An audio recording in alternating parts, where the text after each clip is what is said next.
Hey everybody, and welcome back to my channel, Probation Officer's Perspective. If you're new to the channel, make sure you hit that like and subscribe button. Hit that notification bell to all so you'll be notified of all the new content that I'm pushing out. I want to thank each and every one of you for all your support, whether it's positive, negative. Hey, you know what? Everybody has their own opinion. I got a lot of flack in the comments on my last video regarding exposed tube in the paperwork, and I'm getting a lot of pushback.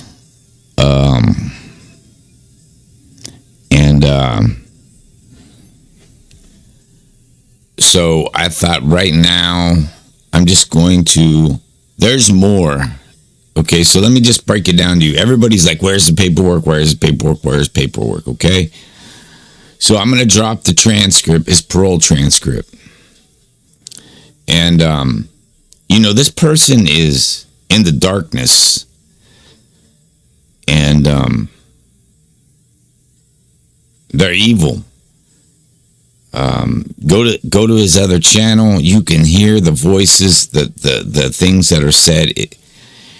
And I want to show you where it is the same person, at Minds of Might or Might of Minds, whatever it is. It's going to show up here because he texted me after I dropped that video.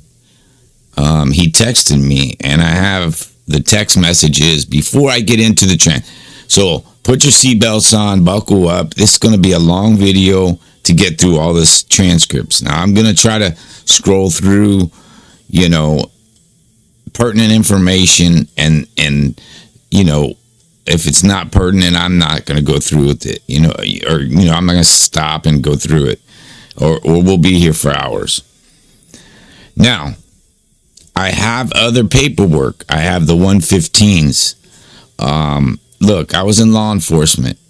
If you watch my channel, if you haven't watched my channel, just so you know, if you watch my channel, I wasn't just a PO. I was an investigator for the Major Crimes Unit. I investigated homicides and other major crimes. And I was a CO. I worked street. I've done it all. And so I'm not stupid. And like I did in my first two videos, and like I told you guys, I'm a Christian man. Well, if you're Christian, you understand where I'm coming from, okay? Like I always used to say to people, well, you got to go with your gut feeling, whatever your gut says, right? Well, I learned in my relationship with God that gut feeling you have, that's the Holy Spirit talking to you,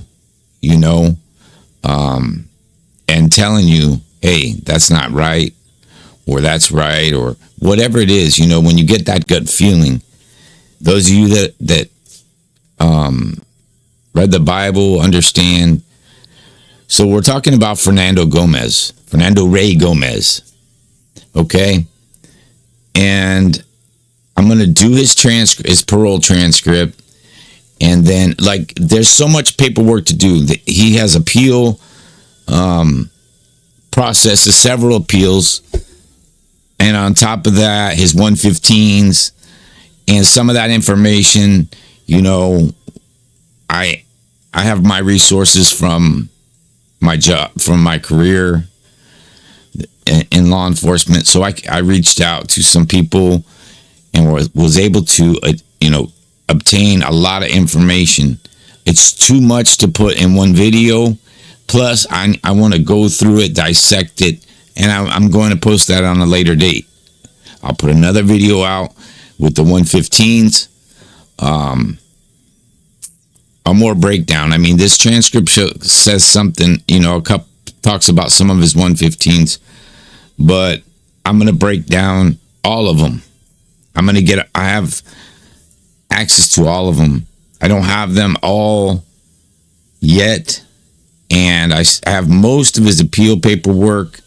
And again, there's a lot of paperwork for me to go through. I want to be fair to anybody, even people that worship the devil. And if you're following him, if you can't get this after this video, then I don't know what to tell you, man. You're lost. And I can tell you one thing. Pray. Pray to God. And just say a prayer. If you don't know what to say, all you can say is, God, my prayer is, I don't know. I don't know. And he will answer your prayer. He will answer your prayer. I don't know what to do. I don't know if you're real. I don't know if whatever it is that you have, ask, pray about it, and you'll get your answer. Anyways, let's get on that. So I want to do the text messages first real quick, just so you understand the connection between ExposedTube. And you can go to his channel, and there's several other content creators. I can shout out a lot of them that put out his other content. You can tell by the voice it's the same person. And then when I show you the text message, you'll understand why. I never did a video. The only video I've done is on ExposedTube and Fernando Gomez. That's what I said I said his name. I said ExposedTube. I never said anything about this Minds of Might or whatever it is, Might of Minds channel. And then I got a text message. But I had already put the pieces together. So you got to bear with me. I'm dropping this because this is what you guys wanted before. I wanted to get everything done so that I could just back to back start dropping, everything. But I'm going to do his transcripts now. So let's pull up the text message that I got. Now, this was like the day of or the night of dropping the last video on ExposedTube, talking about his paperwork, or the night prior to that, or the day prior I dropped that video. I don't remember which day it was, but this is what he sent me. Let me get it up here for you.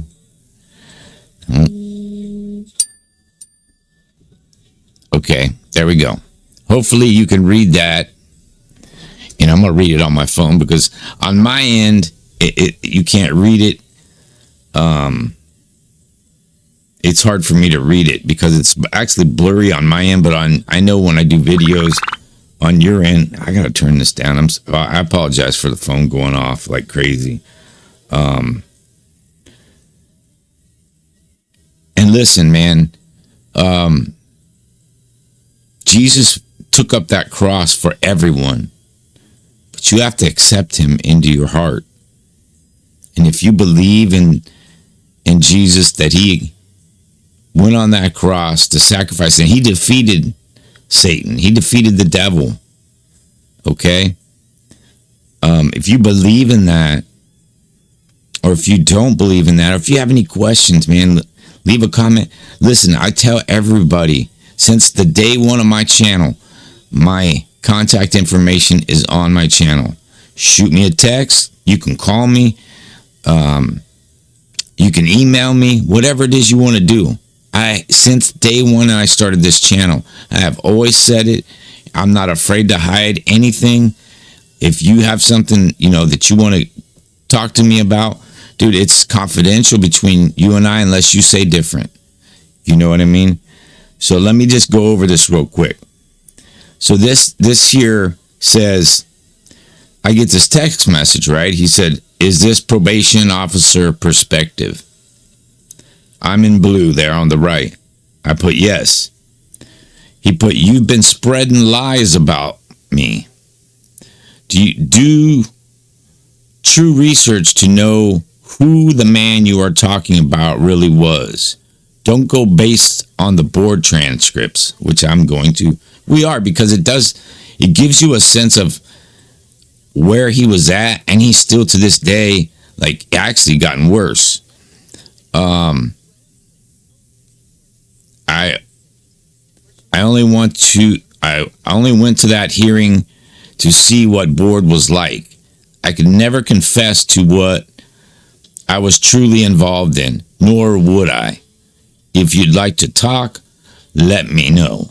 But don't be so rash while not knowing. Don't attempt to open graves long forgotten.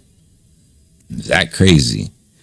So what I put after that was, who is this? Fernando? Question mark. And this is what he responded. Let me get this one off of here, and then I'm going to put the next one up. It's just his response. I couldn't get it all on one page. It wouldn't work. Okay?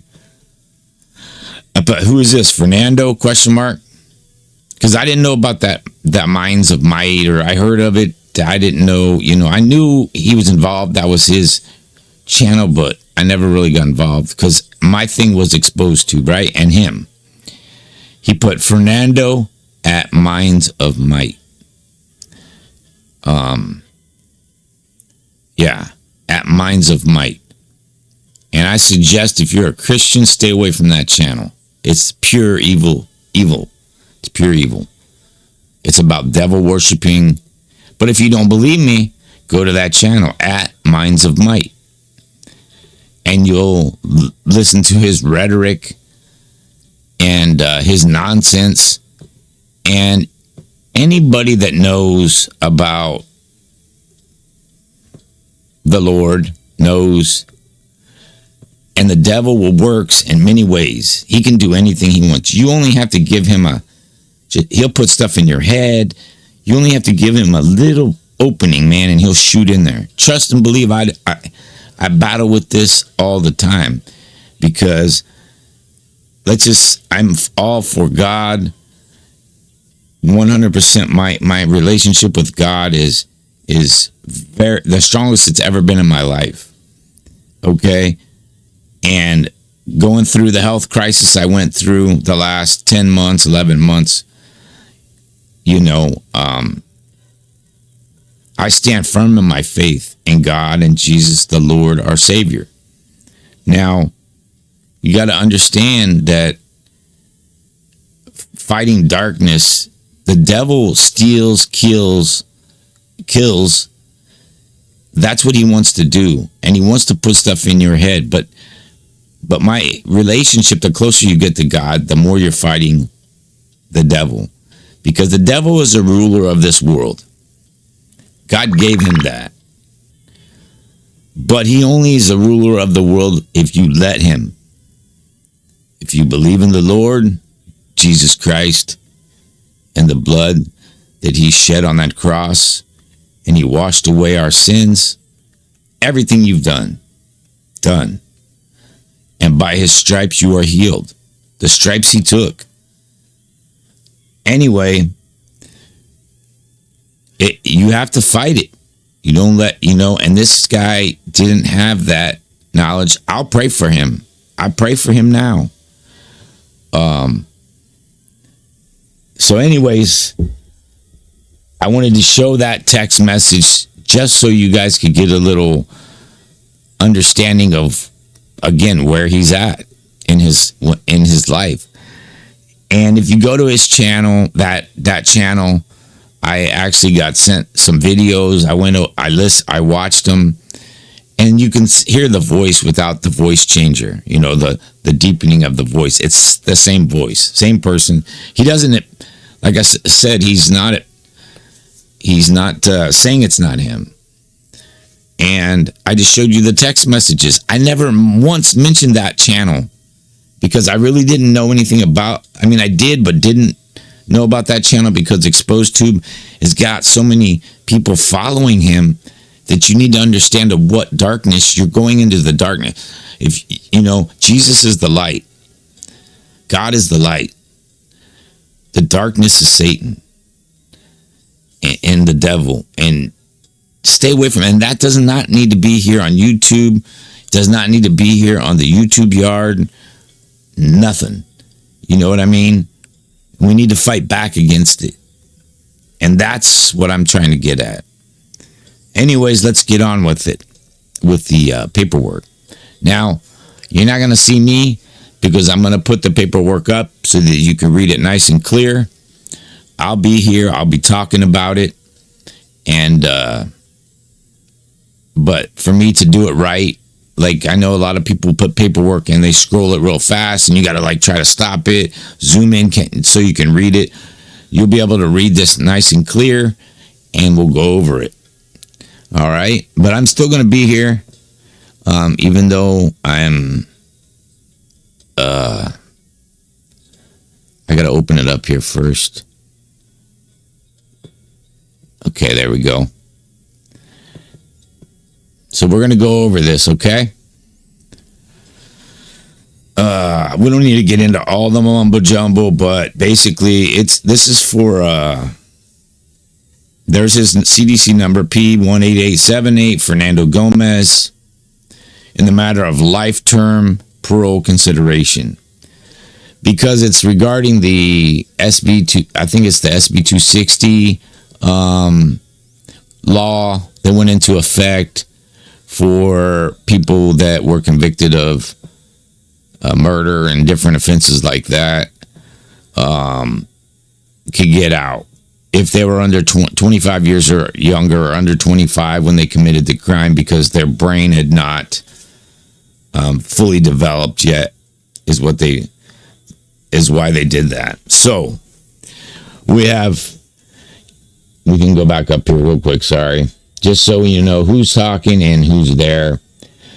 So you got the panel, which is Brian Roberts. He's the presiding commissioner. Keith Stanton, the deputy commissioner. You got Fernando Gomez, the inmate. Philip Azula, that's his attorney. Diane Harrison is the DA. And unidentified correctional officers or officers. Okay? So we don't need to go through that. Okay, so the commissioner, we're on record. All right, good. And hopefully I'm going to read it, but you're going to read it yourself. And then that way you can save it, go back, whatever. All right, good morning, everyone. This is an initial suitability hearing for Fernando Gomez.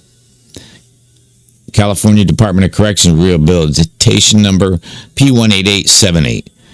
Today's date is February the 11th, 2015. Time is approximately whatever. It's inaudible. We're located at the Calipatria State Prison. That's in Calipatria, California. Mr. Gomez has received by the California Department of the CDCR. I'm just going to abbreviate when I can. On December 3rd, 1998, from the county of San Bernardino. He was received from San Bernardino County. Okay, under the case number FSB 14849A. It was ultimately for the offense of Penal Code Section 192A, voluntary manslaughter with a gun enhancement, carry enhancement, and pursuant to Penal Code Section 12022.5A, use of a firearm.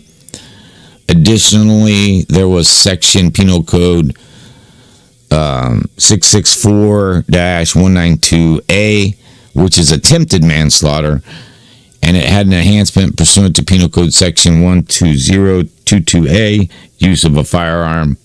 And we also know that there is a Kings County case for violation of Penal Code Section 4502A, possession of a weapon, and a 4501, which is assault with a deadly weapon by a prisoner.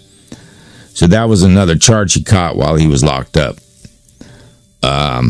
Being in possession, we all know, being in the possession of a weapon and assaulting. He obviously tried to assault a prisoner with a weapon, with the homemade, with this, what it is. Looks like he got an additional 6 years for that. Okay, that was for the attack on the other inmate. He is a determinate sentence inmate on the original term, 19 years, 4 months, it would appear. He has an earliest possibility release date of October the 2nd, 2020. He is qualified youthful offender and has a qualified youthful offender possible early parole date of June the 18th, 2011. The victims in this case were Vincent Stephen Martinez, He was 18 years old. And Aaron Quinones, he was 18 years old. He was the attempted manslaughter victim. So he took the life of Vincent Stephen Martinez. And he also almost took the life with the gun. You know, he had a gun. He shot him. And he shot Aaron Quinones. But he lives. He was 18 years old. He was the attempted manslaughter victim. Now the hearing is being recorded, so for the purpose of voice identification, we're going around the room identifying ourselves. Let me get up here higher. So we do that by stating our full name, spelling your last. When I come to you, sir, if you'd state your full name, spell your last, then give us your CDC number. I am Brian Roberts. I am Commissioner with the Board of Parole Hearings. Keith Stanton, Deputy Commissioner, Board of Parole Hearings. Presiding Commissioner Roberts says, yes, sir. Inmate Gomez Fernando, P18878. Spell your last name, please, and then he spells his last name. Gomez. Thank you, sir. Attorney Azula, Philip Azula, attorney on behalf of Mr. Gomez. Deputy District Attorney Harrison from San Bernardino County. Okay, and for the record, I think it got cut off. Diane is the first name. All right, then. And for the record, there's one security staff present, which is, he had a CO there for security purposes only. He's not participating in the hearing. That's why they don't put their names. Mr. Gomez, first thing we're going to do is go over any needs for assistance you might have at the hearing. I reviewed your BT 1073, and that document indicates that you do not need any assistance for a hearing. So that would be if you had any type of, disability. That you signed that document on July the 31st, 2014, along with your correctional counselor, D.W. Brown. Indicates that you have a reading score of 8.6. Also checked in the computer, there's a disability and effective communication system in there. They call it DECS. It indicates a little bit more information about you. It indicates that you are currently classified as medium A. You're housed on the Sensitive Needs Yard, SNY. But it gets better, listen, because he could not program on the SNY yard. You have a placement score of 124. You have normal cognitive functioning. You have a tab score of 86. There was some restrictions of use with your right arm and indicated no current assignment. I see you're wearing glasses today. Inmate Gomez, yes. Yeah, you normally wear glasses. Inmate Gomez, yes. For general vision, Inmate Gomez, yes. You need those to read too? Inmate Gomez, read to, yes. Okay, so all right, very good. So let me ask you a few things. Can you hear me okay? Gomez, yes. Were you able to do a walk here unassisted today, sir? Don't need a wheelchair or a cane? Gomez, no. All right. Did you did just fine walking? Yeah. All right. Good. And are you now or have you ever been a participant in the CCCMS or mental health delivery system here in the prison? One time for like 2 months. He's a JCAT. Everybody's been saying this, but guy's a straight JCAT. And you're going to see, like I was telling you about, like he has no respect for any authority whatsoever. And even the way he talks in here is crazy. I mean, it is crazy. Because I don't know about you, but it's out of respect. I don't care what kind of hearing you're going to. I've been on the stand a million times when I was a PO, an investigator, on a case I was working. And of course, he's not a judge, but still, you would address them as yes, sir, when you're answering a question. You'll notice that Fernando doesn't care. He's like, yeah, nah, whatever. Okay? Just throwing that out there. Presiding Commissioner Roberts, okay, and what were they treating you for then? Nah, it was for, and then it's blocked. That's, you could say, for nothing. It's just supposed to be for counseling. So here he's denying right now that he had any mental health issues. But again, he flip-flops a lot. Okay, and that was all? And that was all, inmate Gomez says. All right, but were they counseling you? What were they counseling you for? Oh, they said adapting to, oh, and then it's, and I don't know, that's inaudible to the recorder that's doing the, the type. I can't even think of the name of it right off the top of my head, but you know what I'm talking about when you're on record. Okay. Inmate Gomez, being like around people, yards, and everything. See, he's talking about the yards already. All right, have you ever been treated for any psychiatric illnesses? No. Well, he just talked about he was in the mental, what was it, right up here? We'll get back to that. Mental health delivery system in prison. And he was in there for one time for like 2 months. So he just contradicted himself right there. Okay, no. All right, are there any medical issues we need to know about today so we can accommodate you? No. Gomez says no. All right, good. Good, yeah. Counsel, I do not see an 88 reasons that would preclude us from proceeding. Do you concur? His attorney, I agree. So I'm just going to use last names so I don't have to put their whole name. We already went through who they are. So Azula is his attorney, and then Roberts is the commissioner. All right, now I reviewed your hearing rights for today's hearing. I noted that you signed on the document, I'm not a lifer prisoner, because it says lifer prisoner parole. Right, Gomez, right. It says I didn't want to initiate something. That's because, and we'll get into that here, he appealed. He has so many appeals, it's not even funny. And got off of the life and got it reduced to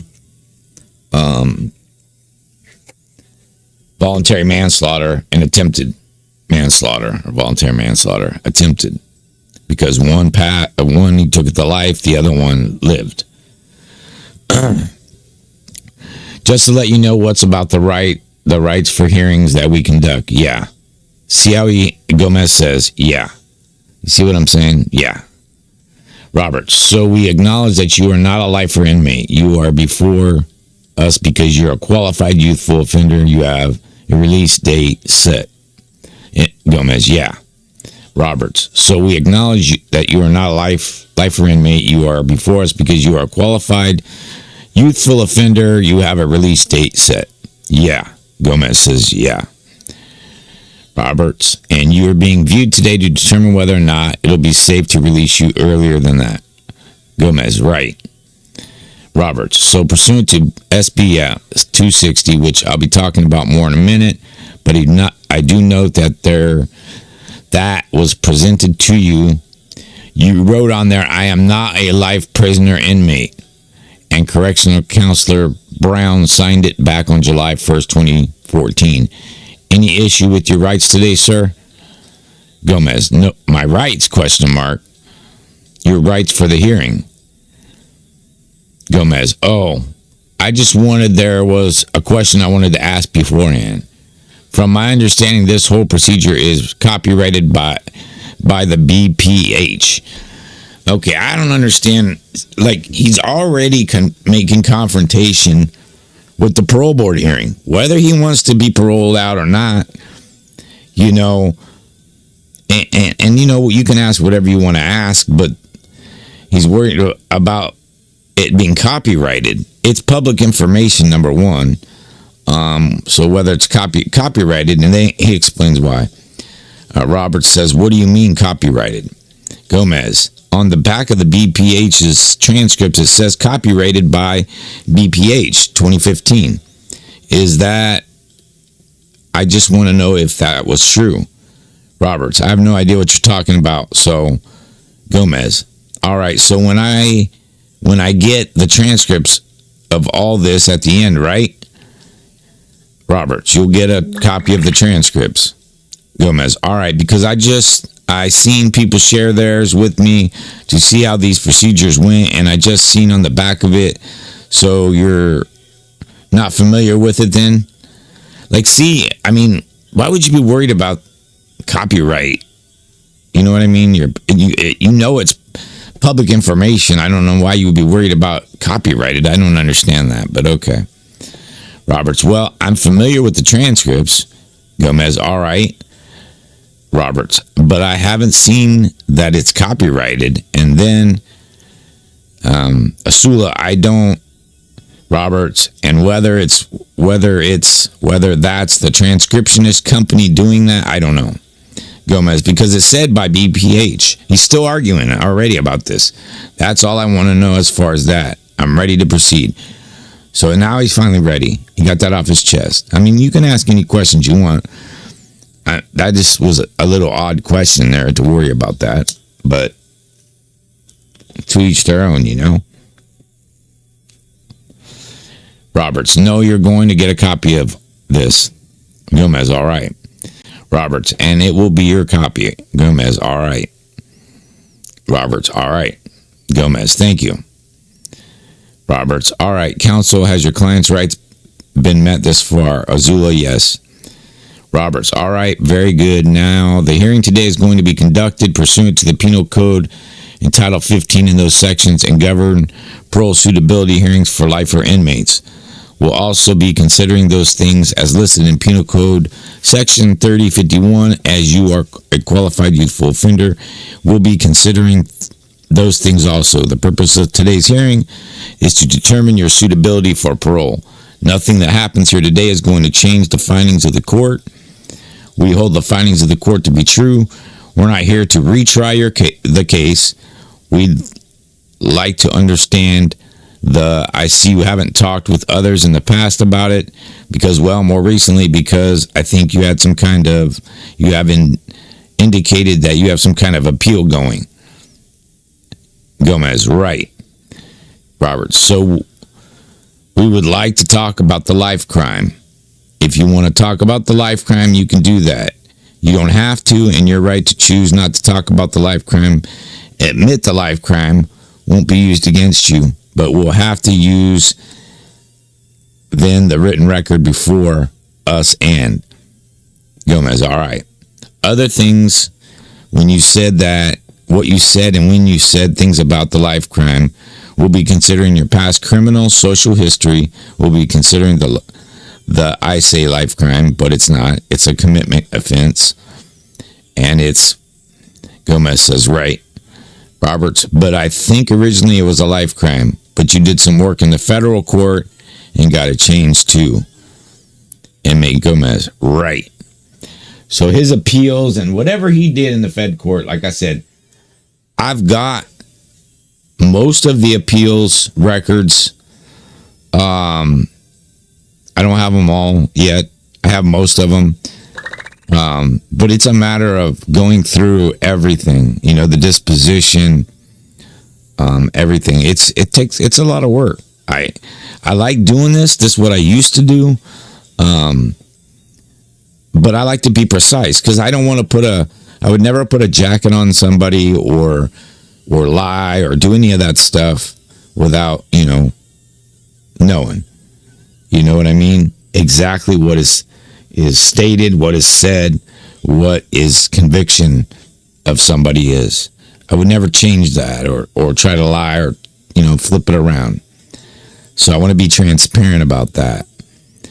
So Robert says the manslaughter charge, right. Gomez, yeah, 2006. Roberts, so yeah, you're not a life inmate anymore. And like I say, the only reason before us is because of Gomez, Senate Bill 260. Roberts, SB 260, right. Gomez, yes. Roberts. So we will be considering those crimes. We'll be considering your past criminal and social history. We'll be considering your progress and performance since you've come to prison.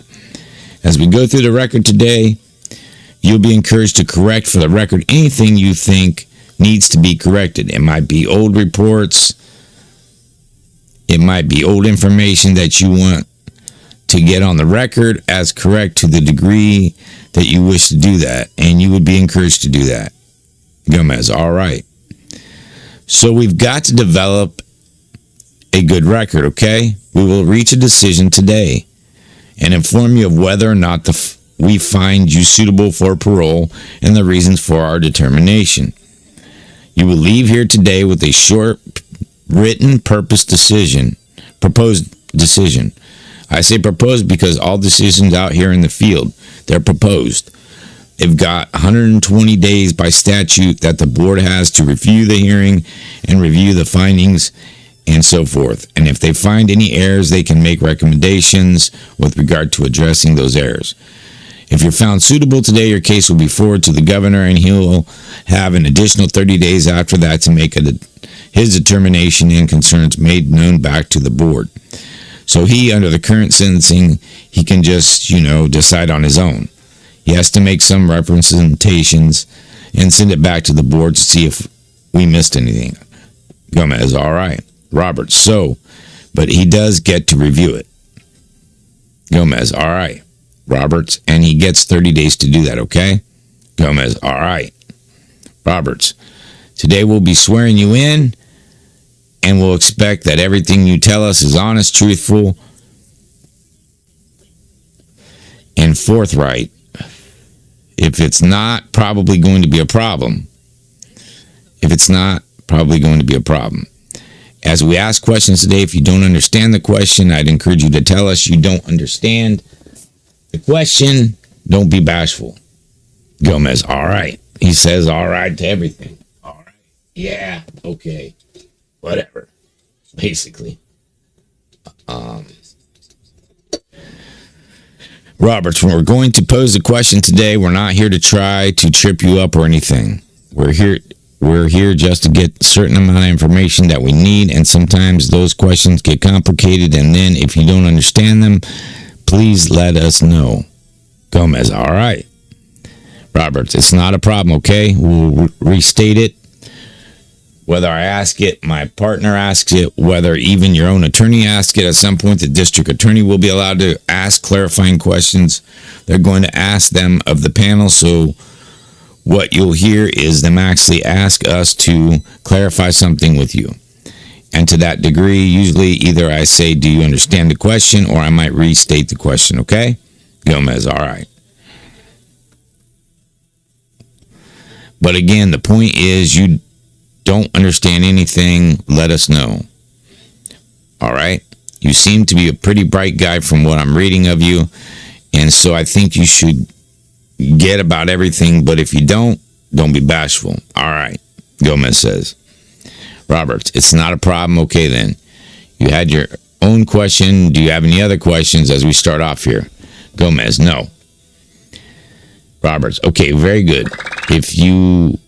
When we direct, if you find any questions or uncover anything that you want to talk with your attorney, be sure to let him know, okay? Gomez, all right. Roberts, all right. Okay, let's take a look at the documents we start off with. There are a couple of items. Everything's in the computer now. And so the first set of documents were sent out were called the 65-day packet. And I see that it was entered up in Watch Docs on December the 5th, 2014. And the items in there are indicated on the BPA H1008 and contained therein. Mr. Osula, did you get these documents? His attorney says, yes. Roberts, okay, very good. I'd ask Miss Harrison, did you get those documents? Harrison, I don't have the 10-day, but I have the others. I'm looking it up on the computer now to see if it's come in and was simply not given to me. Roberts, okay. Harrison, it's fine. We can proceed. All right, well, there's 11 items in the 10-day, which I'm going to go now, and in there I can run through it real quick for you. I think in the 10-day packet, which was put up to Watchdogs on February the 4th of 2015, there is a CDC 128B, and it indicates the inmate received a copy of his SB 260 psychiatric report. There is a BBT 1030A. It talks about any needs for assistance he might have.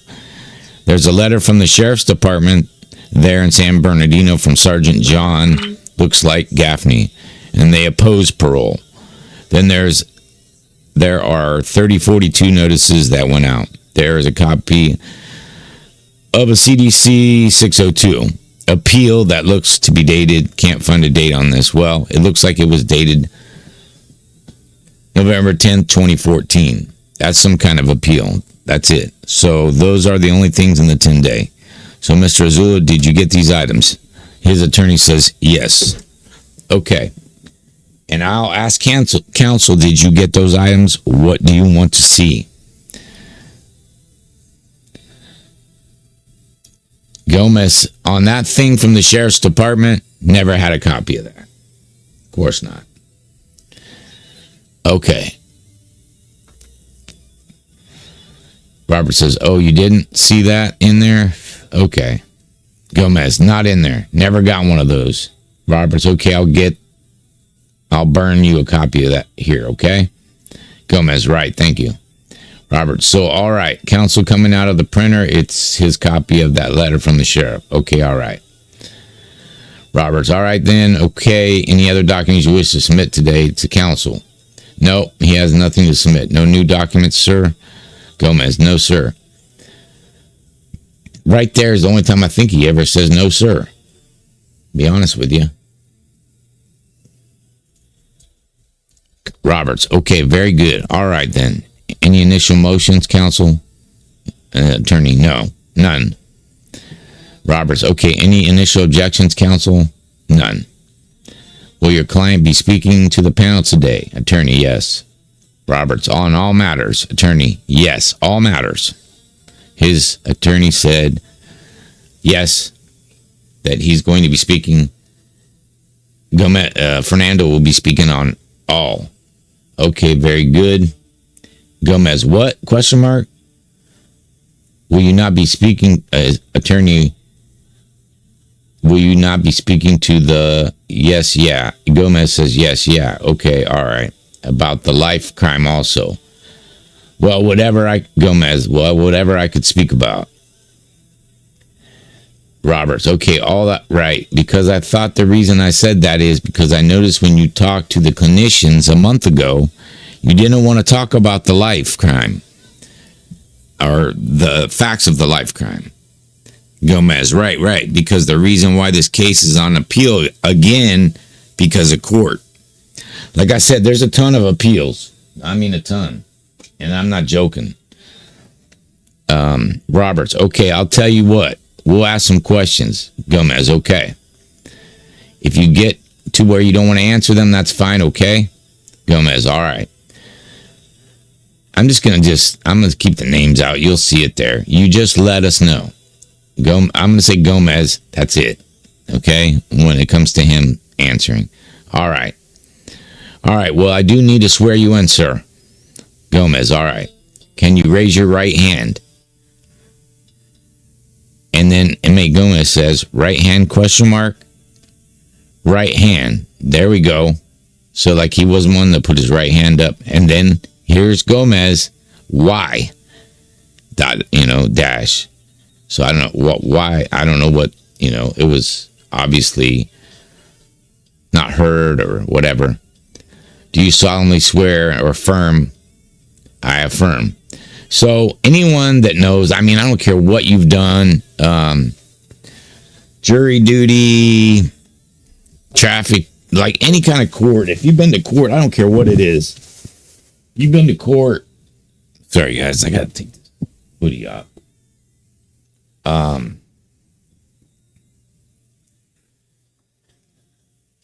Anytime you go to court, okay, so anytime when I was sworn in law enforcement, I had to put my hand on the Bible, my left hand on the Bible, and raise my right hand.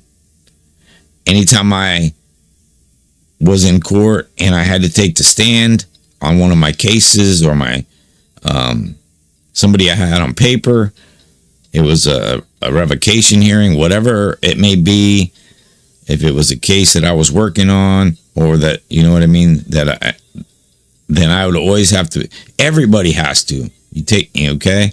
He knows that. He's not dumb, man. He's had so many appeals, been to court, he knows. He just doesn't want to put his hand, like here, they're not making him they don't make you put your hand on the Bible, you just raise your right hand. But everybody knows that. So he affirms, Gomez affirms, okay, let me finish.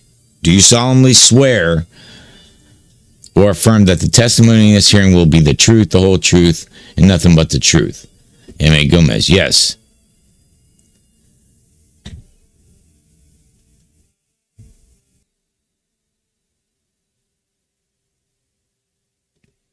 Okay, sorry about that. I had to take care of something real quick. So he agrees to tell the truth, nothing but the truth, or the whole truth. Okay, very good. With regard to this case, I know it was originally a jury conviction, so he took it to the box, and there was some federal court, and then ultimately you pled to the 2 manslaughter charges.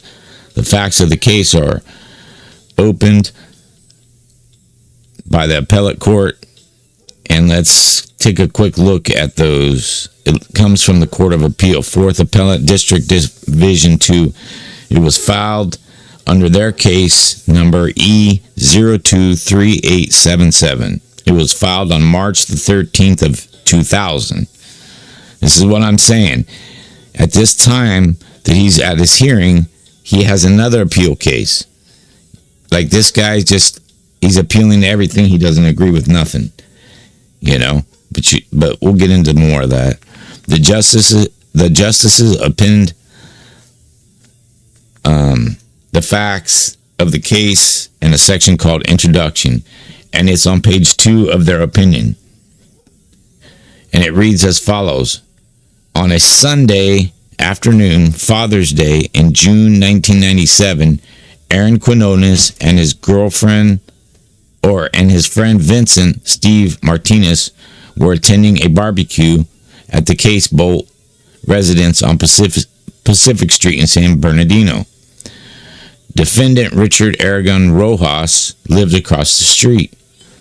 Rojas was associated with a gang called Eastside Trece. Quinones was associated with it's with the rival gang Westside Verdugo. That afternoon, Quinones and Martinez crossed the street twice. They made gang-related comments and flirted with Rojas' sister, Cristina, and her friend, Teresa Cabreras. I'm not going to spell it. Rojas telephoned several people, including his half-brother, Johnny. Is it Aragon? The attorney, Aragon, yeah. Aragon. Roberts says Aragon. It's spelled, okay. And several other friends, Defendant Gomez, Dante Thompson, Danny Glover, to help deal with Quinones and Martinez. Rojas and his friends gathered in a bedroom to smoke marijuana, swap guns, and boast about killing. See that? Boast about the killing. And I know this is a long time ago, but you'll see some connections. You can put dots together if you've got any common sense. Some hours later, Gomez, Rojas, and the other gang members left the apartment and confronted Quinones and Martinez on the street. Witnesses testified that Thompson and Gomez both fired at the victims, injuring Quinones and killing Martinez. Okay, then it goes on to procedural background, discusses about appeal stuff. All right, does that sound fairly accurate, sir? Inmate Gomez, what you just read? Question mark. Yes. Nah. See, nah, that's not what they had in the appeals and everything, but nah, it wasn't none of that. That was accurate. So he's not taking accountability right off the rip of, what was said.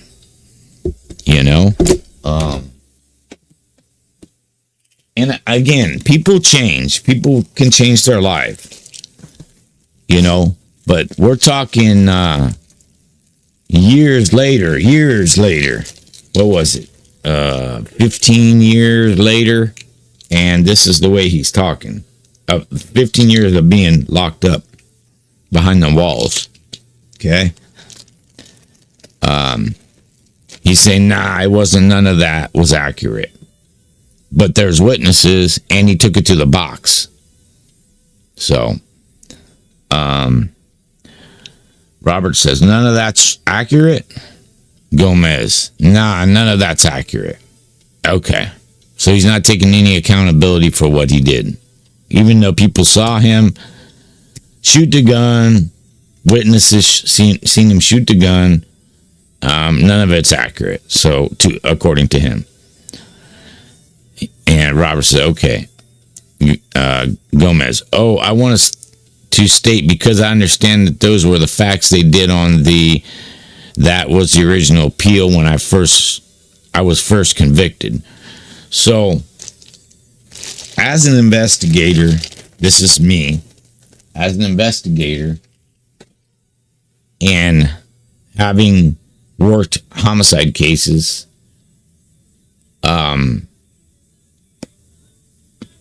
you don't just, come up with a fairy tale story of what happened, and you can't take that to the prosecutor to get somebody prosecuted. You know what I mean? You have to have facts. There's got to be a lot of facts. Witnesses, you got to have witnesses, you got to have something. I mean, obviously there's a lot more now. I mean, back then there wasn't security cameras. Everybody didn't have security cameras on their houses, things of that nature. But you had witnesses. You took it to the box. You took it to trial. Anyways, let's go on. That was the original appeal when I was first convicted. Right. When I went back, when it was vacating, everything started anew. Okay. Inmate Gomez. So the facts were different when I went back. Roberts, do you know where those were opened? Gomez, there was. I went back to the county jail in February of 2000. Roberts, all right. Gomez, for Roberts, but that's the documents that I have. Gomez, okay. Roberts, and you say that's all inaccurate, so I'm assuming you'll tell us what's accurate. Gomez, all right. Roberts, all right, well, look to you to tell us what's accurate. That's what they said back then. That's what the justices indicated were the facts. Gomez, all right. All right, there are also facts opened in the probation officer's report, and it's really copied out of the San Bernardino Sheriff's Department's report. There's facts, and you may even say there's overt facts, and which get into a point-by-point what they think happened then. All right, then. With regard to the probation officer's report, you made no statement. Dr. Backer talked with you on September 25th, 2014 here at Calipatria State Prison. You remember meeting with Dr. Backer? Gomez, yeah. Yes. Okay, how long did you spend with Dr. Backer? Gomez, at least 3-4 hours, I think. Okay. Gomez, yeah, it was a few hours. That's kind of standard. 3 hours is kind of standard with him. Gomez, okay. Good. And during that, you talked about a lot of things, but he said you declined to discuss the facts of the life crime because you were, again, in an appeal process. Gomez, right. With regard, I think, to the time spent and so forth, right? Gomez says, right. All right, so you didn't discuss the facts of the life crime with him. Now let's, again, no accountability of anything, whether, he wants to claim his innocence. I didn't do anything. It wasn't me. It was somebody else that looked like me. Whatever it was. He doesn't want I mean, all the facts were there. It doesn't matter to him. Let's take a quick look. You said you talked, and we'll see how much you're going to talk with us today. He said some other thing about your past social history. He indicates that you told him that you were born and raised in San Bernardino. You're the second of 2 children. You have an older sister. Your parents separated at age 4. You said you had a stable growing up, but there are indications that you were involved in a gang and so forth. So do you think you had a stable social history or unstable social history? Yeah, no, I had a stable, Gomez says. Yeah, no, I had a stable. So he's saying he had a stable childhood, stable growing up. Roberts, okay, all right. So let me ask you this. You became involved in a gang at some point in there, right? Gomez, yes. Okay, how old were you when you became involved in the gang? Well, I've always known gang members growing up, but when I got involved with them, maybe 12, 13.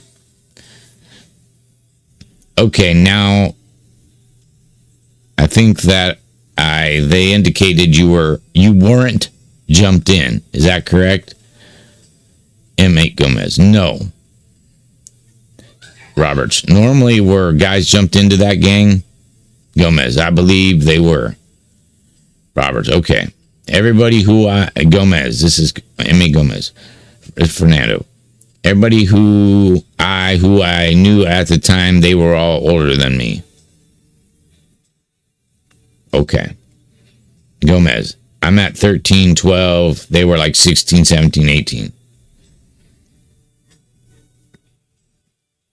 Okay. And so the question was, you didn't answer was, Gomez, no.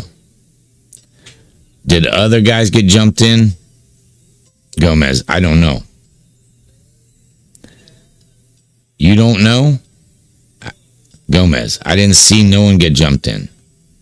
Roberts, all right, so did anyone join the gang about the same time as you did? Gomez, no, I was the youngest. Okay. Gomez, at that time. Anybody join the gang after you joined the gang?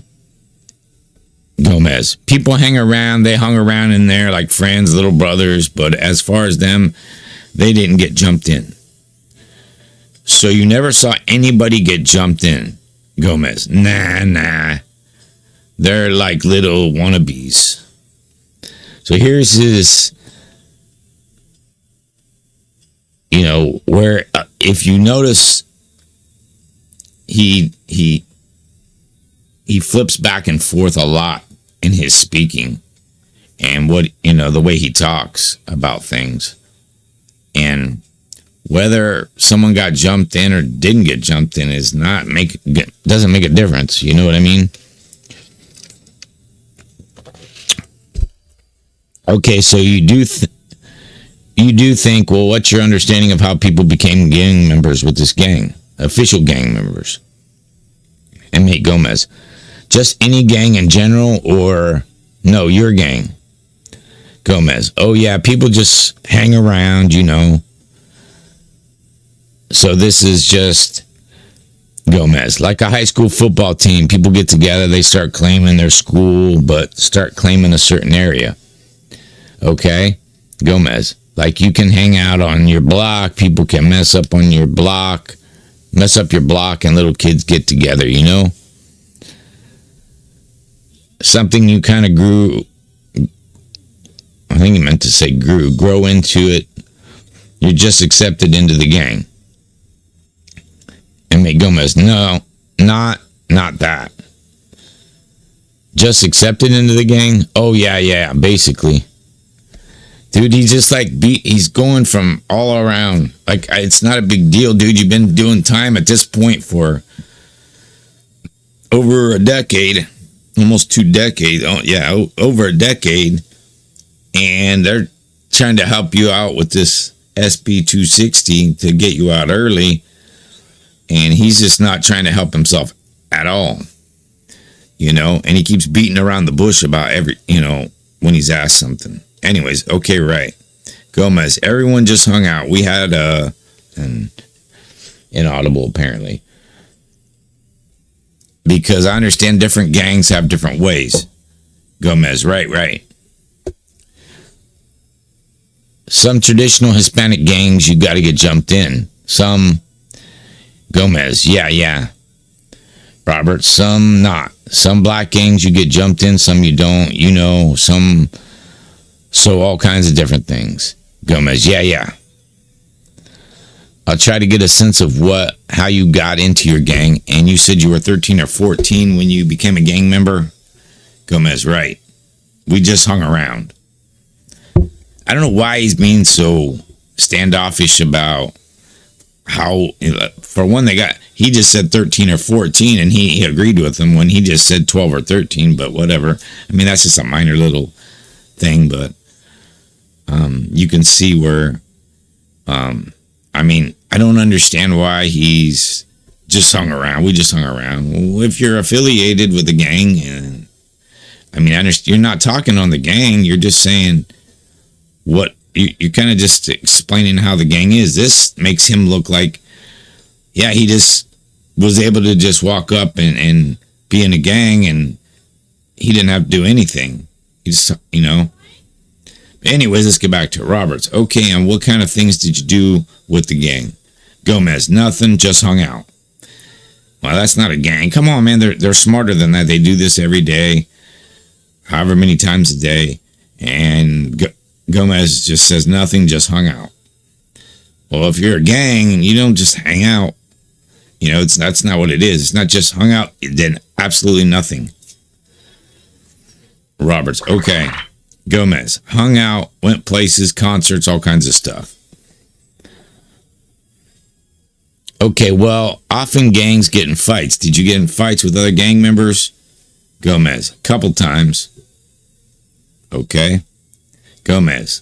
Not that I went out looking for it, but everyone gets in fights. Well, not everybody. Not everybody gets into fights.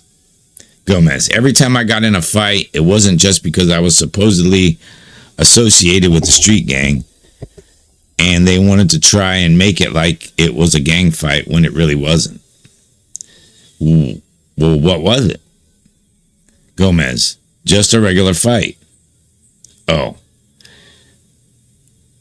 Inmate Gomez. Somebody started something and it led to, I'm guessing, it's inaudible for the court reporter when they did this. But anyway, you see how he's just like eluding from, he's trying to get away from, like, if you're in a gang, you're just not fighting, most of the time. Yeah, there is one-on-ones, fades, but you're not just fighting once and nobody's jumping in and it didn't have anything to do with your gang. You know what I mean? He's just making it out to be a fairy tale. They know better than that, though. Generally, what were those kind of things that started it? Gomez, just right there, hanging out. Someone bumped into you. Think they're looking at their girlfriend or something. Little kid stuff. Okay, and how old were you when those fights started? It wasn't fights. It was a fight here and there. So now he's going to, it wasn't fights. It was a fight here and there. Whatever. All right. Well, it was different. Gomez. It was different. They at different ages. Well, okay. When was the first one? How old were you when you had your first fight? I can't really remember when that was, Gomez said. Okay. All right. Gomez. When I had my first fight. How about involvement in any drugs? Inmate Gomez. No, never did drugs. Okay. Never been convicted of drugs, nothing. Oh, that was from Gomez, Inmate Gomez. Never been convicted of drugs, nothing. Okay, a lot of guys are involved and don't get convicted. I'm just trying to get a sense of what your gang involvement was. Because sometimes gangs have guys sell drugs for the gang. So, they're not, these commissioners, I'm not saying, hey, look, they know everything, but they've been around, they know what they're talking about, and when they're asking questions, they already know the answers to. So when, you know what I mean, he just beats around the bush all the time. Okay, so inmate Gomez says, yeah. Did your, I'm going to say gang, you didn't do that? Gomez, no. Did your gang have other people do that, though, you think? Gomez, probably. Again, he swore under oath to tell the truth, the whole truth, nothing but the truth. He's already, well, probably. That's like I tell my kids that, when they say, I don't know. I said, I don't know is not an answer. When I ask them a question and they say, I don't know, say, I don't know is not an answer. That's what I tell them anyways. Okay, and so why did you become a gang member? Gomez, why did I become a gang member? So here's a rule of thumb in investigations. When you answer a question with a question, you're lying. 90% of the time. 99% of the time. And I don't care what it's about. It could be the dumbest thing. It could be with your spouse. It could be with your girlfriend, your boyfriend, whatever it is. If you ask somebody a question and they answer with a question, there's something behind that. Those are just facts. So he answers the question with, why did you become a gang member? And Gomez says, why did I become a gang member? Question mark. It's not that I choose to be a gang member. Just, to me, it was just hanging out. He's just alluding for, everything. Okay. We just hung around, inmate Gomez, we just hung around where everybody in the same area, same block, just happened like that. That's a gang, but okay. All right, and you didn't get involved in any alcohol or drug usage? Inmate Gomez, no. Did you try alcohol or drugs? Gomez, took a drink one time, didn't like it. It was nasty. It burned my throat. Presiding case, okay. Now, remember that right there. Drank one time, didn't like it. It was nasty and it burned my throat. Keep that. Put a sticky note right there on your head about that. Inmate Gomez, I don't like no kind of liquor. Okay. Inmate Gomez, marijuana, nothing. All right. Any other activity? Because sometimes gangs go steal stuff or do graffiti on things. Did you do any of that stuff? Gomez, I didn't have to steal nothing. Graffiti? Question mark. I never did none of that stuff. Now, I understand there's a lot of other gang members. They do. I mean, right. But you didn't? People I hung around, Gomez, people I hung around with, we weren't in a big 100, 300 people gang, nothing like that. Well, it doesn't matter, you know what I mean, if it's 10 people, 20 people in a gang or 100 people in the gang. They tag, they steal, they sell drugs. I mean, come on, man. How big was the gang? Gomez, there was 15, 16, 20 people. Okay. And all 20 of you just sat around and hung out, didn't get involved in any drugs, no alcohol, none of that stuff. Okay. Well, he's saying he didn't anyways. Gomez, it wasn't like a big, and that's inaudible, to the court reporter who typed this up. Okay, and what was the name of the gang? Inmate Gomez, what they say right there, East Side 13. Well, then Inmate Gomez corrects it, says East Side 13th Street. I don't care what it says there. I'm asking you what the name of your gang was. Gomez, it was the East Side 13th Street. Okay, so you believe you had a stable social history, and do you think the associating with the gangs made it unstable? Unstable? Question mark? Again, see what I'm saying with the question? When you're asked a question and you answer the question with the question, you're repeating the question. Huh? What? Unstable? What do you mean? You know, he doesn't say anything else like unstable. Can you explain that to me? No, he's asking a question, or he's answering the question with a question. Yeah, do you think it made it unstable? Gomez, yeah, it probably did. Okay. Gomez, to a point, yeah. Yeah, all right. So would you say that sometimes you did things that made your life unstable? Gomez, yeah, we all do. Well, M.A. Gomez, yeah, I think I did. So he said, first, it was, yeah, we all do, to, yeah, I think I did. All right, did you finish high school? No. M.A. Gomez, no. Okay.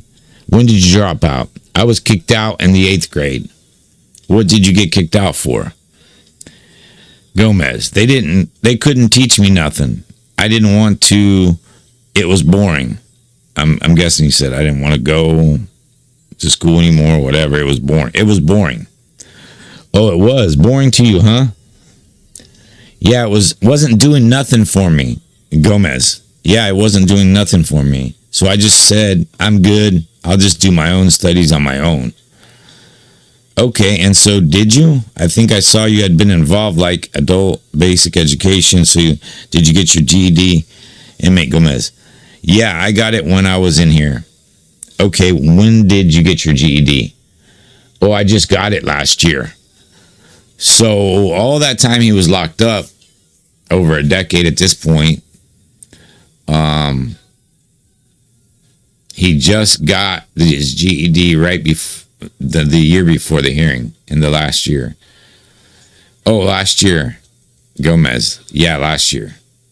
Okay. Gomez, like February something.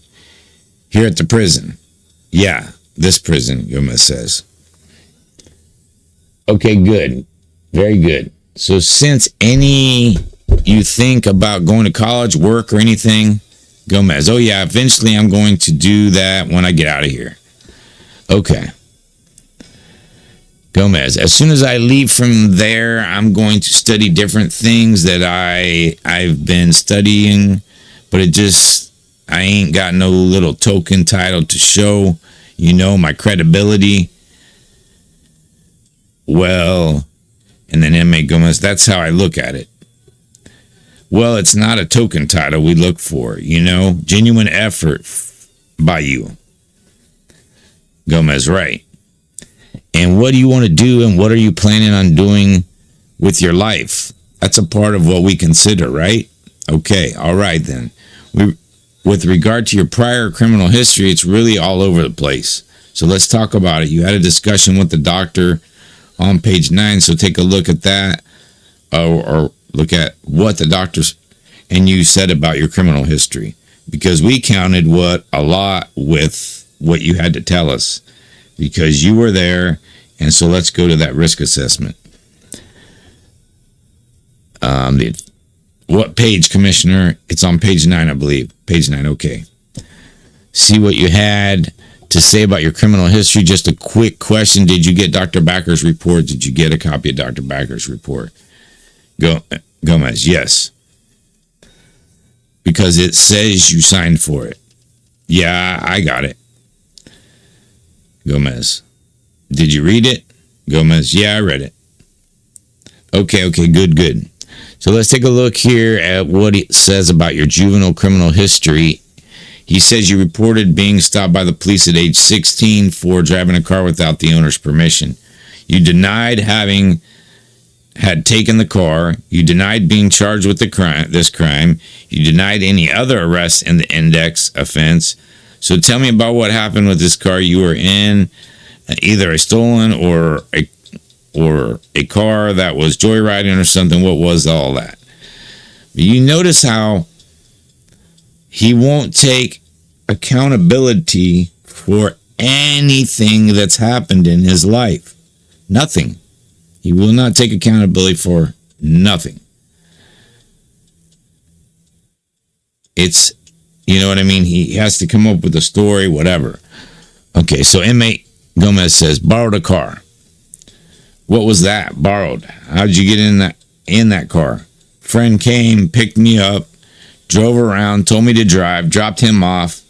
To make this short, just be concise with, this is inmate Gomez, make concise with you. He told me to drop him off, drove him around, said I'm guessing stolen man. See, I was like 16 in 96, said it was the car of his friend, his mom's friend or something. So you didn't know it was stolen? Gomez, no. I know it was stolen. I drove around. That answer doesn't make any sense. You didn't know it was stolen. He says no. Then he says, I know it was stolen. I drove around. Again, accountability. Okay. M.A. Gomez got pulled over like about an hour later. That's when they said the car was stolen. When I got out of the car, pulled over, and they drew guns on me, I knew, okay, this car's probably stolen or something. And that was the agents took me to the station.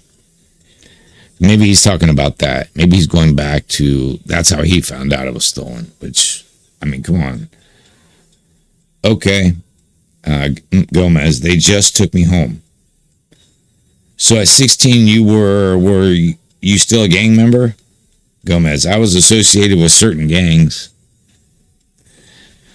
Okay, the guy you got the car from, what was he one of the fellow gang members? Nah, he was just a random dude. You see what I'm saying? Here we go again. I understand he's trying not to, like, this is, again, when he was a juvenile,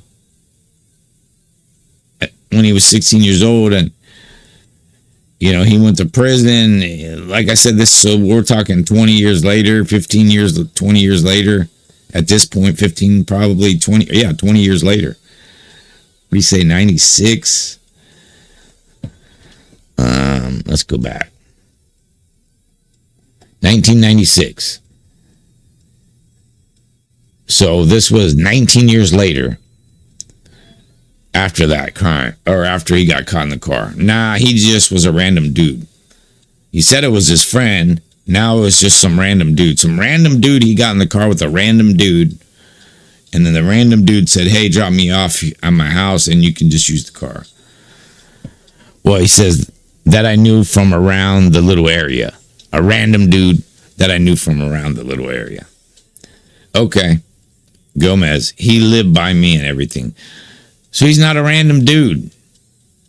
Ah, man, why? I mean, this guy just drags things out instead of just being like, you know, yeah, it was my homie, or, you know, from the get-go, or it was a friend or a neighbor, whatever it is. You know, I don't give a crap at this point.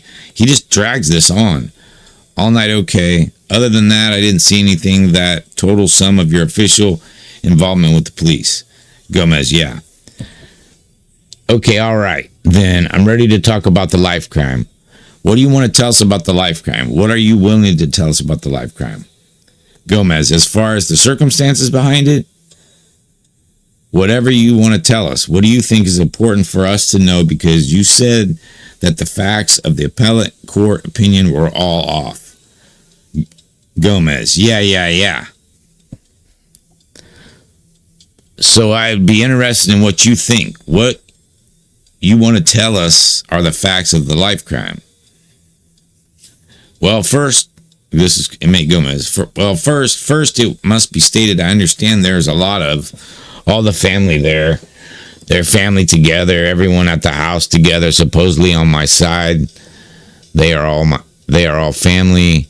So it came down to this crime was no gang-related crime that they want to call it. I understand what they're saying. It's easy to manipulate stuff like that, you know? Yeah, he would know. He's a master, trying to be a master manipulator.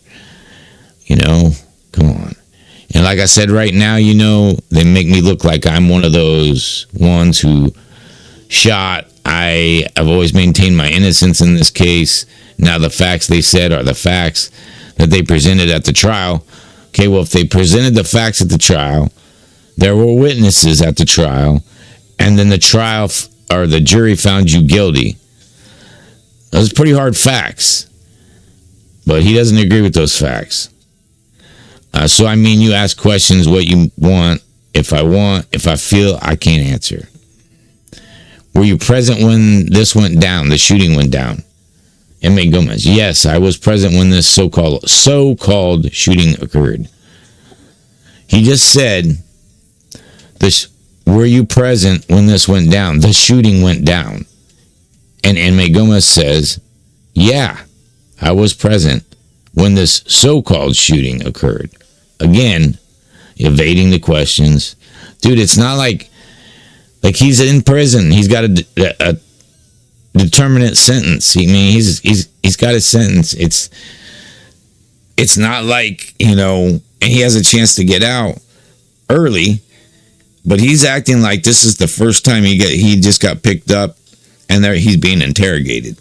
So he's not giving up anything. Whatever. Okay. M.A. Gomez, right. Yeah, I understand that. Yes. Okay, so let me ask you this. First of all, this appeal, it's my understanding, is about the time. It's the sentencing of the time, right?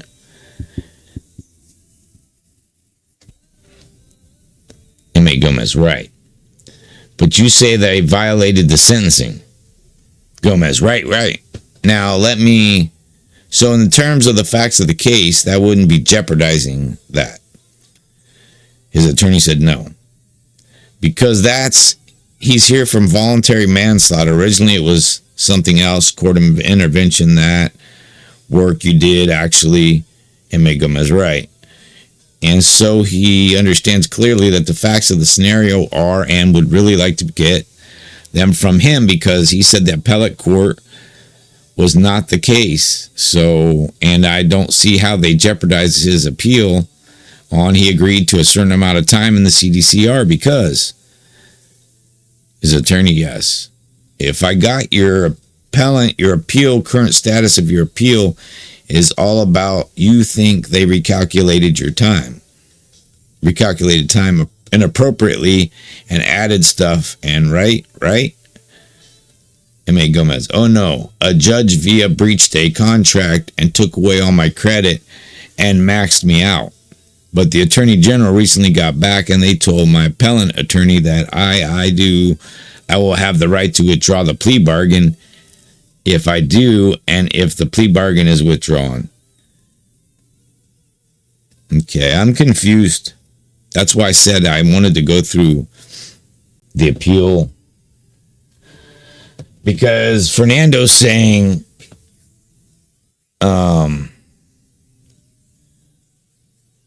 he'll have the right to withdraw the plea bargain, and if the plea bargain is withdrawn, but he already got a determinate sentence. I don't understand it. I don't get what he's plea bargaining, but his time, I guess. How much time he's going to get. Well, they're trying to help him get out early right now. He could get out, but he's not helping himself at all. He's very kind of arrogant. And M.A. Gomez, it opens the case again, and I start where I went back. Oh, okay. Gomez, it could lead to trial again.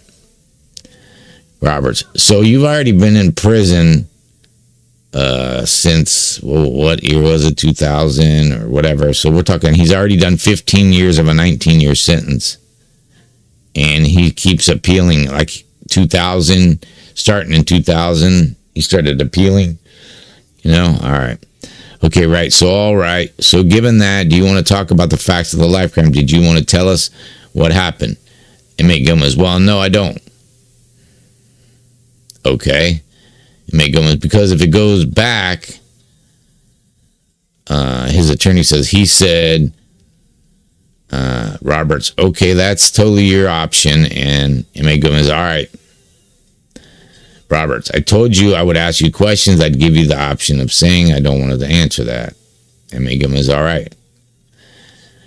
Because ultimately you have this to decide that, okay? Gomez, all right. Understanding that we take a determination today, right. Gomez says right. And we have to determine, so we have a set of facts from the appellate court. We have, that the police, the sheriff said what happened in there. That's the part of the probation officer's report. Probably his PSI. Inmate Gomez, right.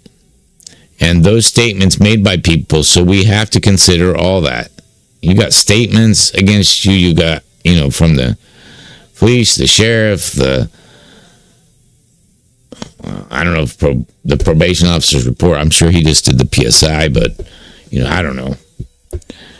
Inmate Gomez, okay. And we just wanted to give you, I like to give a guy an opportunity. If he says that it's all bogus or something, I certainly wouldn't want to give you an opportunity, or would want to give you the opportunity to tell us what that is, but you don't have to. Inmate Gomez, right. You have a right not to. You have a right not to not even talk about the crime under current California law, and we will just use the written record before us. And for those of you that, I'm sure you all understand where it is. He's saying if he doesn't want to speak on it, they're just going to go on with the facts they have in front of them. Like all the investigation, the court hearing, the sentencing, whatever. It's right there in front of them. And if Fernando doesn't want to talk about it, well, then they're just going to determine it off of the facts that they have. So Inmate Gomez, okay, well, I want to say one thing, because you're basing all this on the Court of Appeal. When that trial was rendered invalid, was vacated, all those facts were vacated now. That probation officer report was from 1998 conviction. They never redid all that when I went back in 2005, when it was vacated by the federal courts. When I went back, I was in county for 2 years. They had new facts at the time. But rest assured, you pled guilty. Right, I pled guilty to voluntary manslaughter. Inmate Gomez, right. Attempted voluntary manslaughter. Inmate Gomez, yeah. So we went from right to yeah. With the weapon enhancements. Gomez, right. So from that perspective, Inmate Gomez, I could talk on that part, yeah. Well, that's what I'm asking. You don't have to. Oh, okay. Gomez, oh, okay. I see what you're saying. You don't have to tell. You don't have to. I like to give guys an opportunity to tell us from their eyes and their mind what happened back then, because that helps me understand who the guy you were back then. Inmate Gomez, right. And that helps us establish a baseline with you as it were. So we get to know, okay, who was this guy? What was he doing? What did he do? Why did he do these things? And then we can talk about any changes. Obviously, with anybody. If you're in there for taking someone's life, they want to see how you changed your life while you've been behind the walls. This is where you started, and this is where you're at right now. And how that happened, People, that's how people turn their lives around behind the walls. But again, he's not giving them anything when it comes to that. Just, all right, man, I had to take a break for a second here. All right, so let's get back to it. So we're at, and that helps us establish a baseline with you, as it were, so we get to know, okay, who is this guy? Okay, we already went to that. Inmate Gomez, right. Residing Roberts and growth and all those other things. But establishing a baseline, we can do it from the written record, and we will do it from the written record. But I have to give you the opportunity if you want to.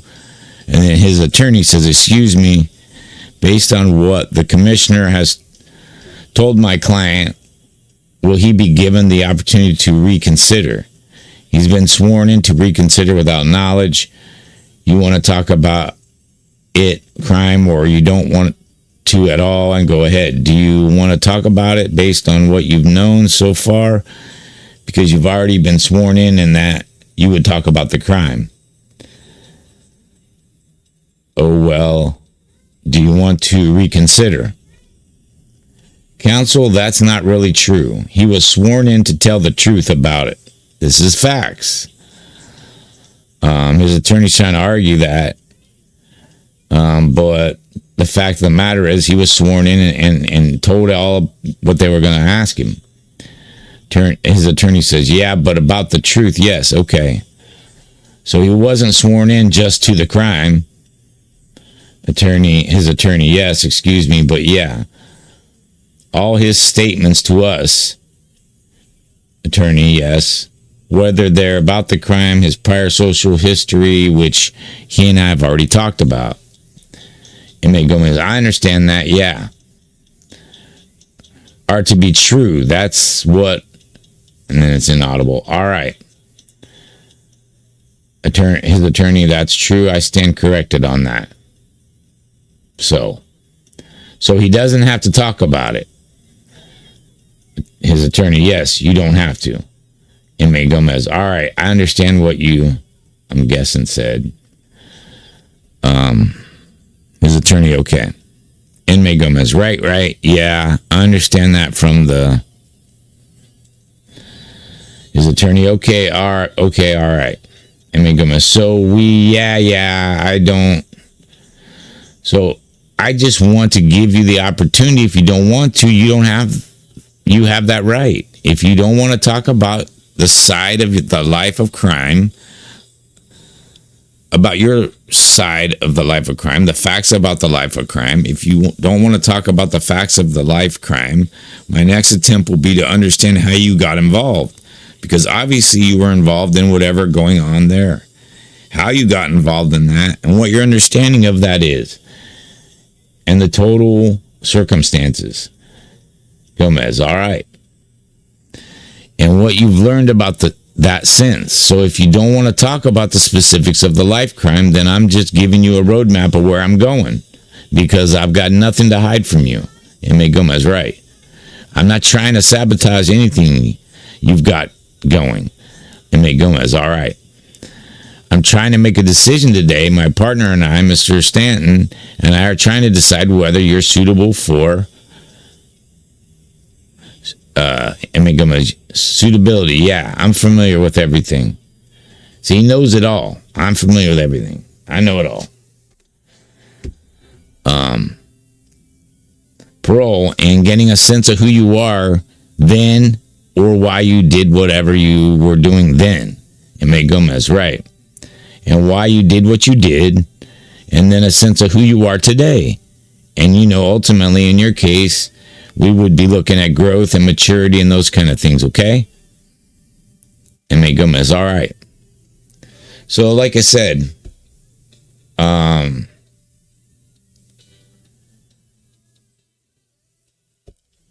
he's not want to talk about nothing, and then he gets in the back and forth with his attorney.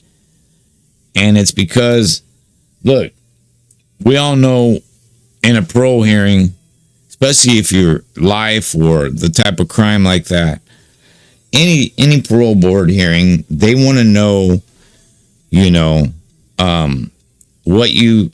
a background about yourself prior to coming to prison. And then they want to know what you did in prison. You know what I mean? Or how you feel about the crime. How it's affected your life, what you've done to change that, why you've been behind the walls, and that you're a changed person, and you're taking responsibility for your actions and what you've done. But all he's done is evade, and he's got so many appeals, it's not even funny. Like I said, he appeals everything because he doesn't agree with anything. But yet he's been behind the walls at that point, you know what I mean? Oh, what did I say, like 16 years? Something like that.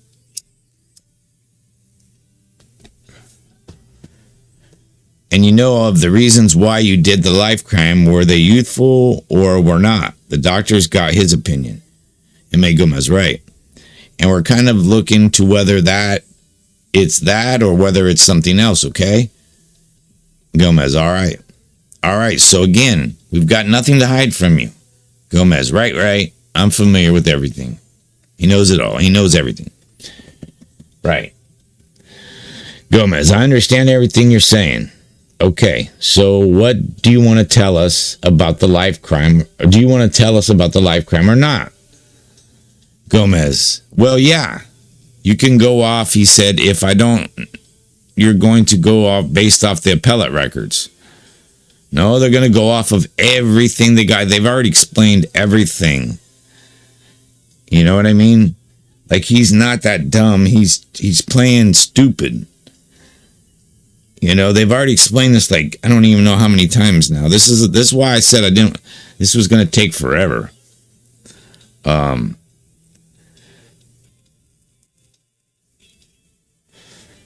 Right. Inmate Gomez, from 19, whatever, so you can just go ahead and go off of what that if you want. So he's basically just telling them, go off your paperwork that you have, which was a wrong move. Anybody in their right mind isn't going to say, because they've already said what they have on paper, you know, everything. They have everything in front of them. The crime, his criminal history, letters from other people. I mean, they have everything. They just want to see, they know how you were. They want to see if you admit to, you know, what they already know, how you were when you were younger, when you first started committing crimes, and they want to see the change. And that's what's going to help you get out. But instead, you want to take this route and play stupid and beat around the bush and then, you know, be cocky sometimes. I don't know. I don't understand. Okay, well, all right. That is whatever that is. Gomez, right. Okay, I just want to give you the opportunity to correct that, okay? That would help us get a better understanding of you. Gomez, all right. Okay, let's go down the second path. Certainly you talked about you had been a gang member, involved in some stuff with a gang. How do you think you got involved in all that situation surrounding this? How did you get sucked into this thing? Because certainly you said you were there, but something else happened. The facts are wrong. Inmate Gomez, right. But tell us what you think about that. Inmate Gomez, as far as like, thank you by being involved with the gangs? Smartass. Being a smartass. Well, yeah. Inmate Gomez says, yeah. Well, you talked about gangs a little bit, but I'm more, how did you get pulled into this? Inmate Gomez, into that violence? Scenario this instance. Oh, Gomez, all right. We're not talking about the specifics of it, you know. We're more the social aspect of it. Gomez, all right. And, you know, the thinking you were doing and that kind of stuff. Gomez, for like being, I'm trying to get, you know, Gomez, being with all the gangs, and just specifically this incident, you know. Inmate Gomez, oh yeah, okay, yeah. This incident, okay, well, not basically, you know, learning about the minds of different people.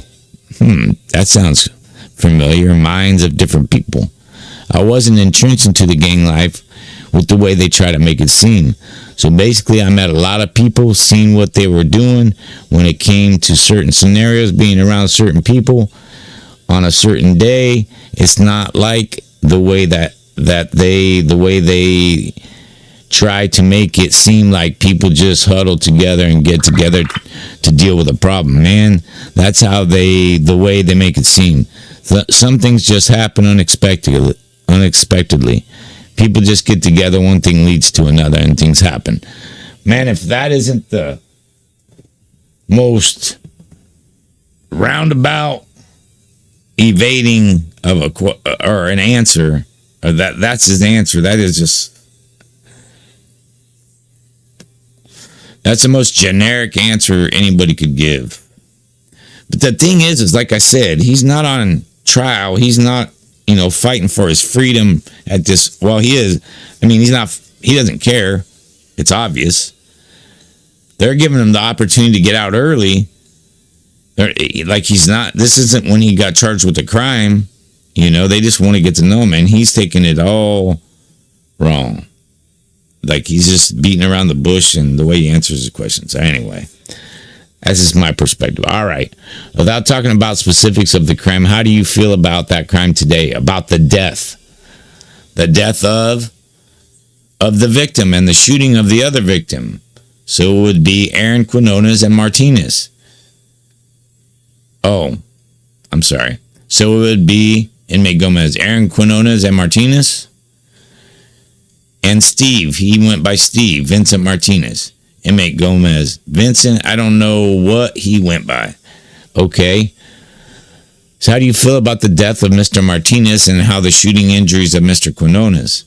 How do you feel about that today? This is what I've been trying to tell you guys. Like everything just makes sense if you just put puzzle pieces. I don't even think about it. You see what I'm getting at? Self-absorbed. It's just like no care for life, period, anyone's life. He just stated it right there. I don't even think about it. Okay, all right, very good. Anything else you want to say about the whole incident? Anything else? Inmate Gomez, no. Okay, let's take a look at the post-conviction, unless you have some questions. Now the Deputy Commissioner Stanton. I'll take a look at that. Got you coming to Calipatria, Mr. Gomez, in May of 2013. Gomez, yes. Okay, got your placement score at 124. Yeah. Pretty high. That's high.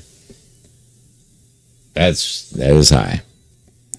Inmate Gomez, yes. They didn't list here the current work assignment, but I did see something to the effect that you were in anger management, violence alternatives to violence as of October 2014. I was in there, Gomez. I was in there. No, I'm not in there no more. You're not in it anymore? Gomez, no. How come you left it?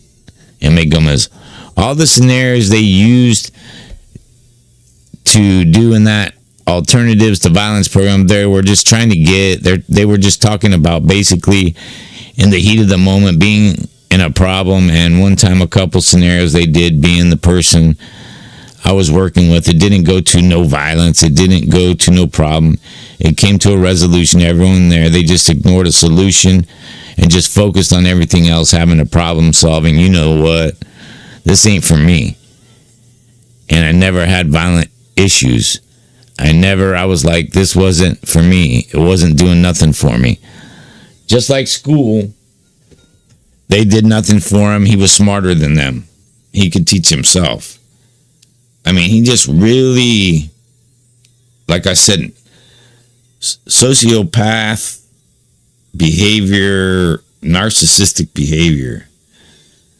I mean, nobody can tell him anything, period. And he's already, he already admitted to some things, but whatever. Why are you in prison then? Why are you in prison? Gomez, alleged violent crime. Dude, at this point, you had been in there 16 years in prison for an alleged violent crime. You took it to the box.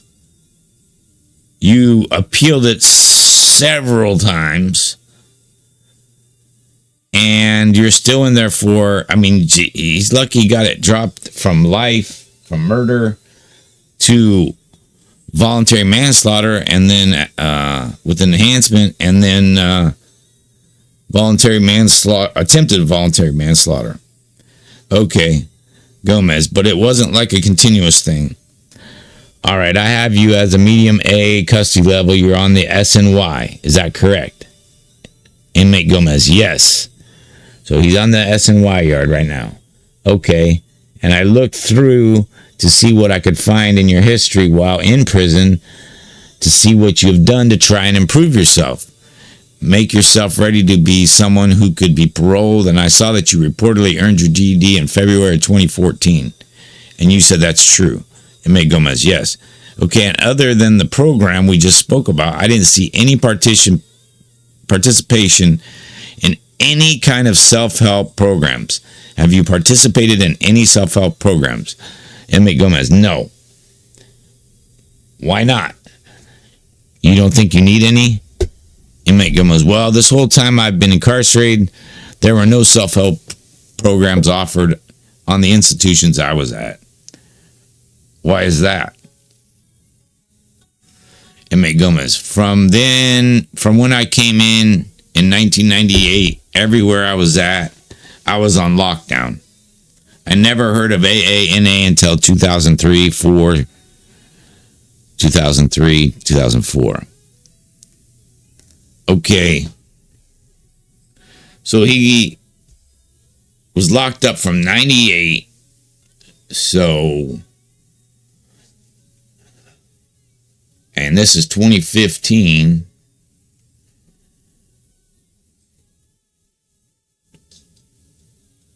He had been locked up for 17 years already.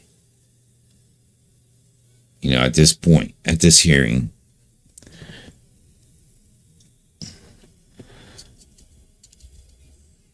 Well, that's over 10 years ago. Yeah, and then Gomez. Yeah, and then the whole time being in the SHU, being an ADSEG, we can't participate in such programs. This is where the ADSEG, the SHU comes in. Okay, well, whose fault is it that you were in the SHU and the ADSEG? Gomez, well, that was mine. Okay, and have you taken any vocational training, develop any marketable skills that you could put to use upon your release? Gomez, no, I got none. None of that. Inmate Gomez, no.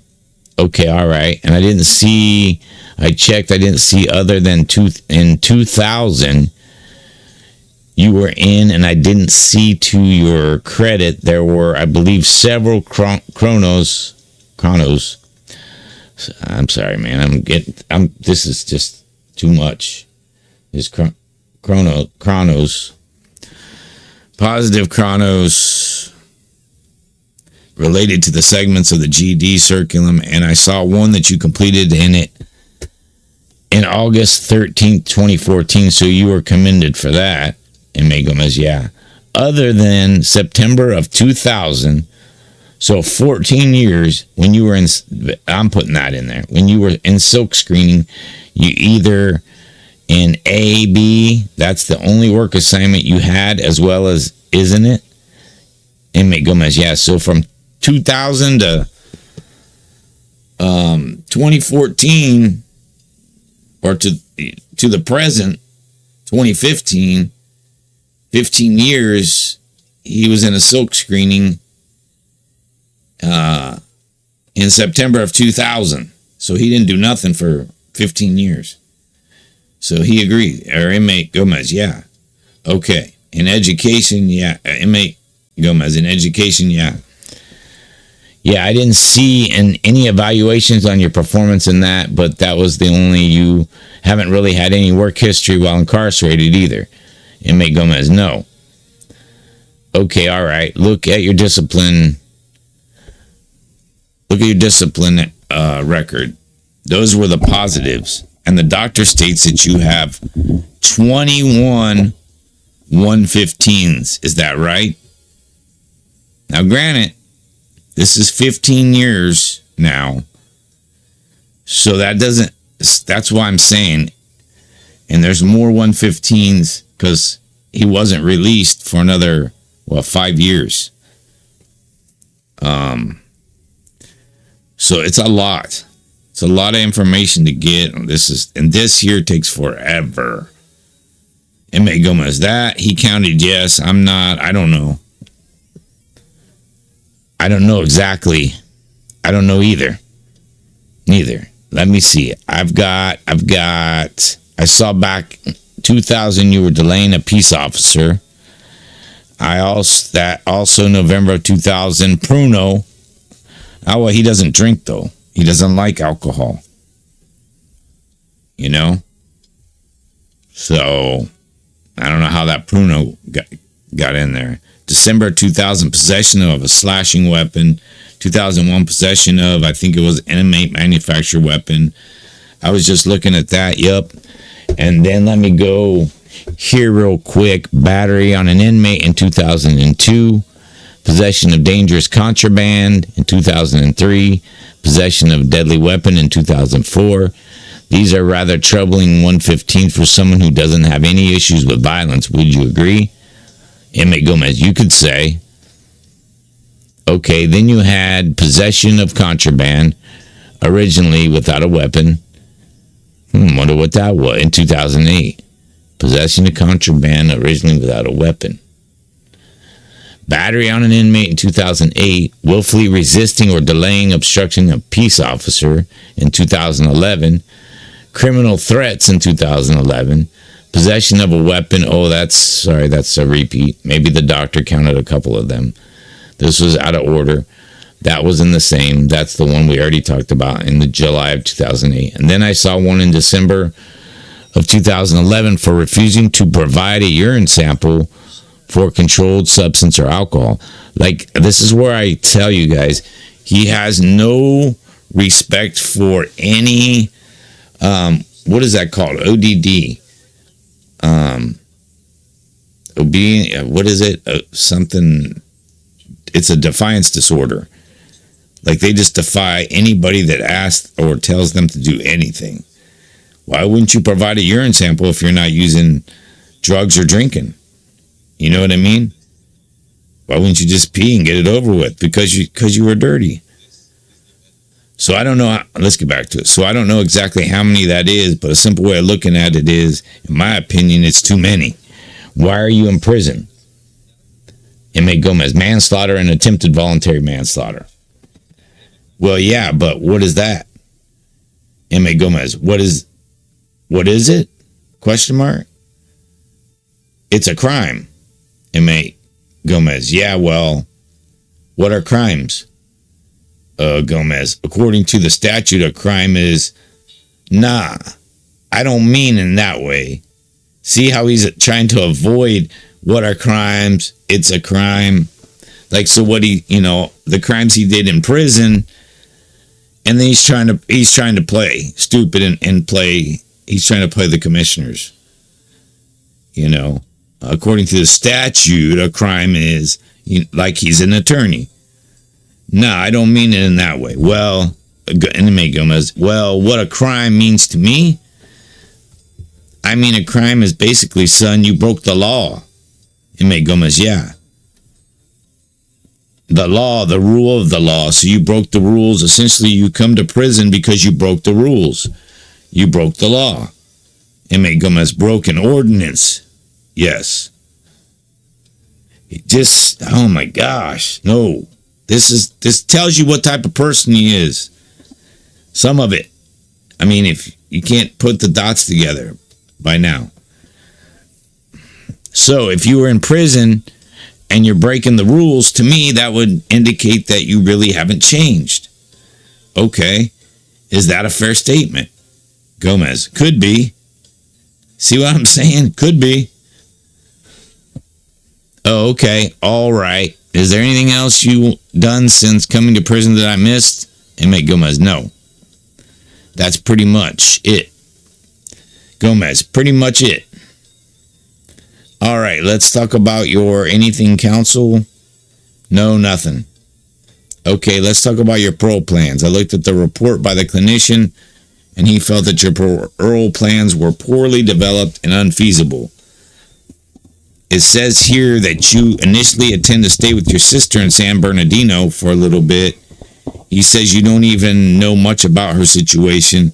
She's married, and then you told the doctor, according to Dr. Backer, that you intend to move to Los Angeles and stay with friends who are on the same frequency as you. See, right here. This is what he stated to the doctor. On the same frequency as you.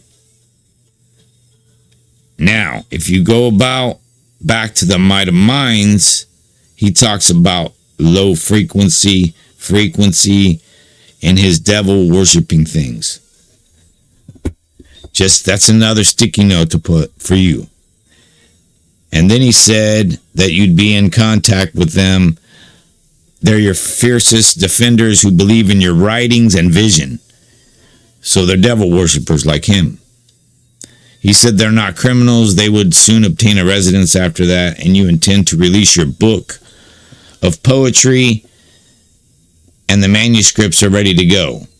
Then you said you're going to get some little other job, and the biggest thing you'll do will be your writing. Is that pretty much accurate? M.A. Gomez, somewhat, yes. Okay. And I didn't see any letters of support or anything validating any of these plans. Did you get a letter from your sister or anything? M.A. Gomez, no, nobody. So he's just in a fantasy world of what he's going to do, and then these people aren't even backing his play at all.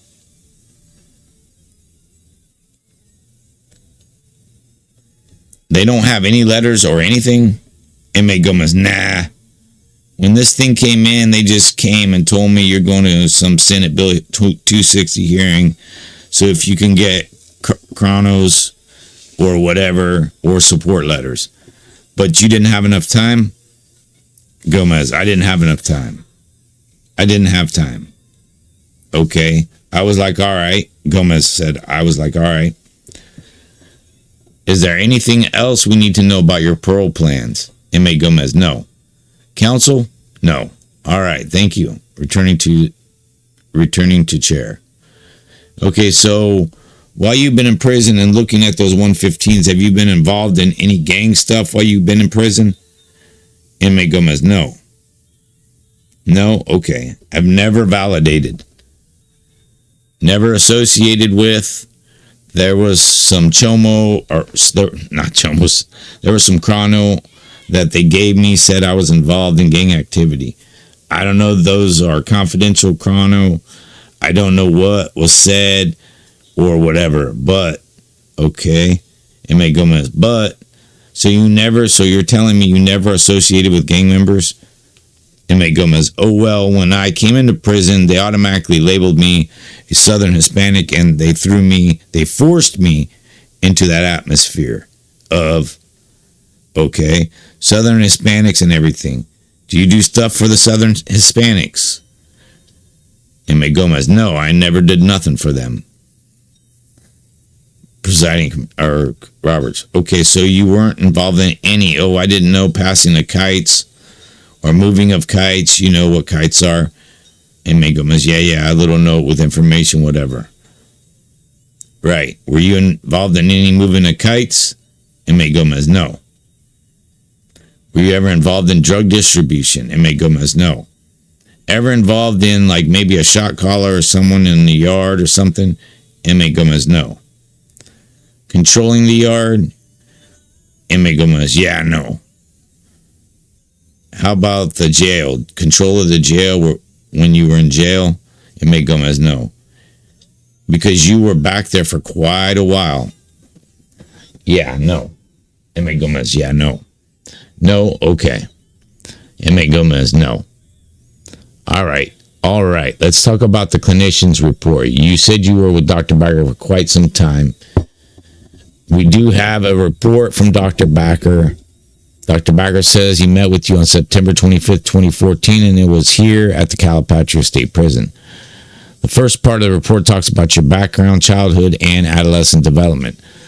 Again, it says your parents separated when you were 4. We kind of talked about your history, and you said you felt you had a stable social history up until the gang stuff, and then you said that you were kind of making some things were stable. He said, everybody does. I think, did I get that right? You said you described your home life as being stable. M.A. Gomez, right. Right, but some of the things you were doing were unstable.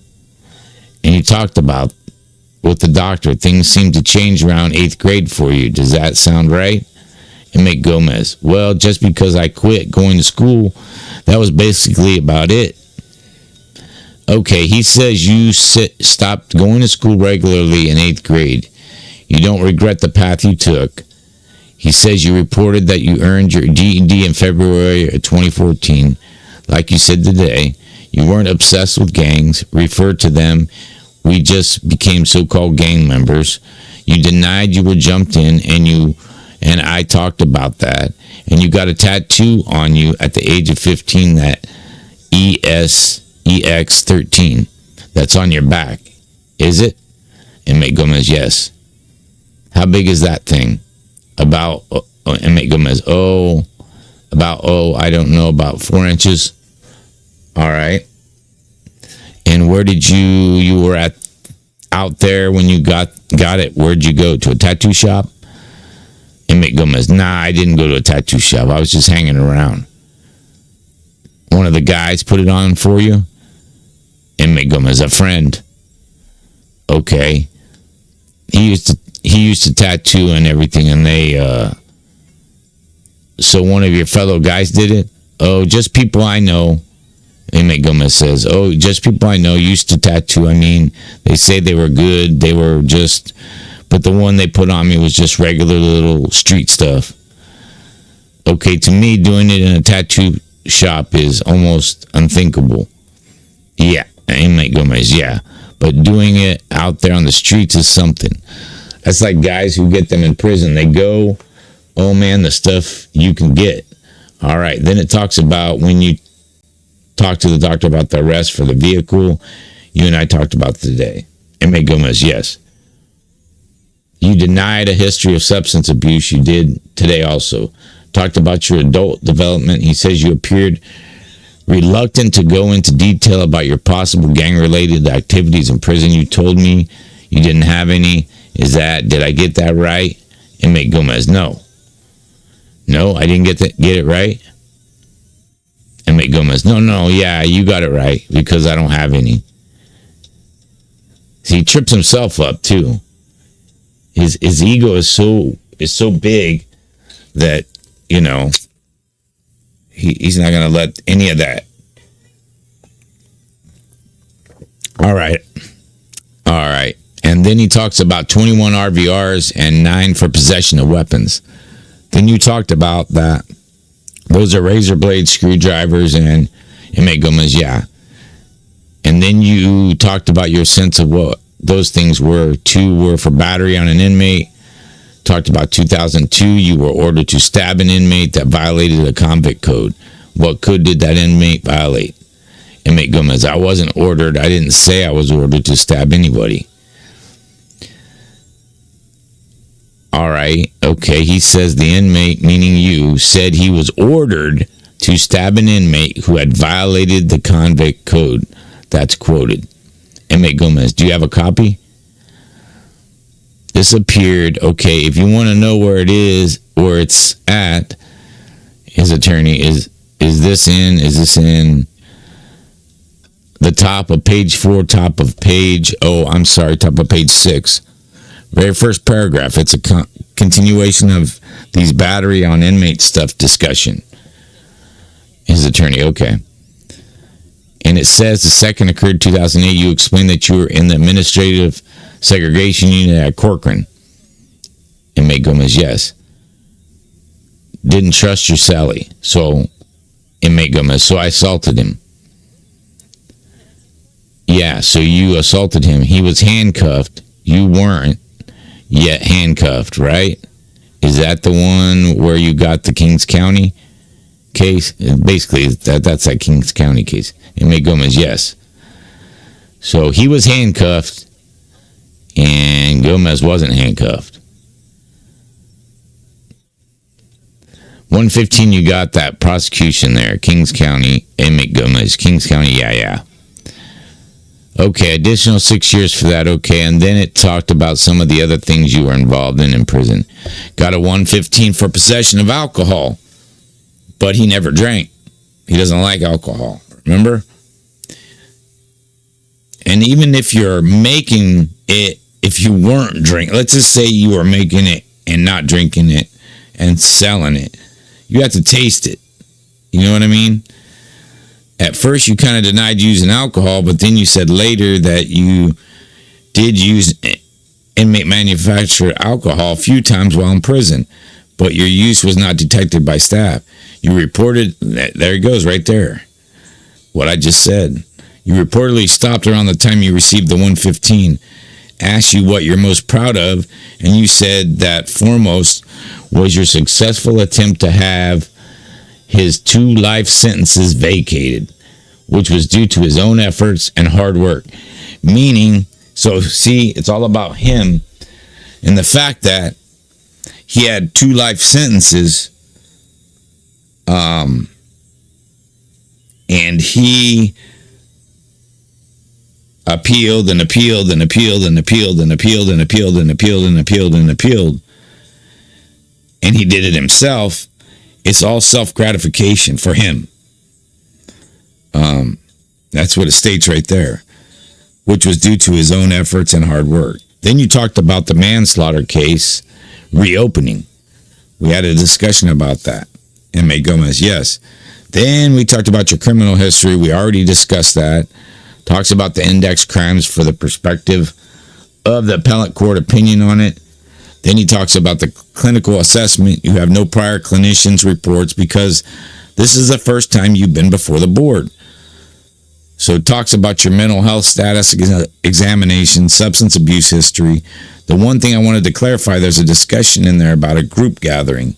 You heard me read it, smoking marijuana, and the doctor said you did not state specifically that you had smoked marijuana, and you declined to discuss this issue due to your pending appeal.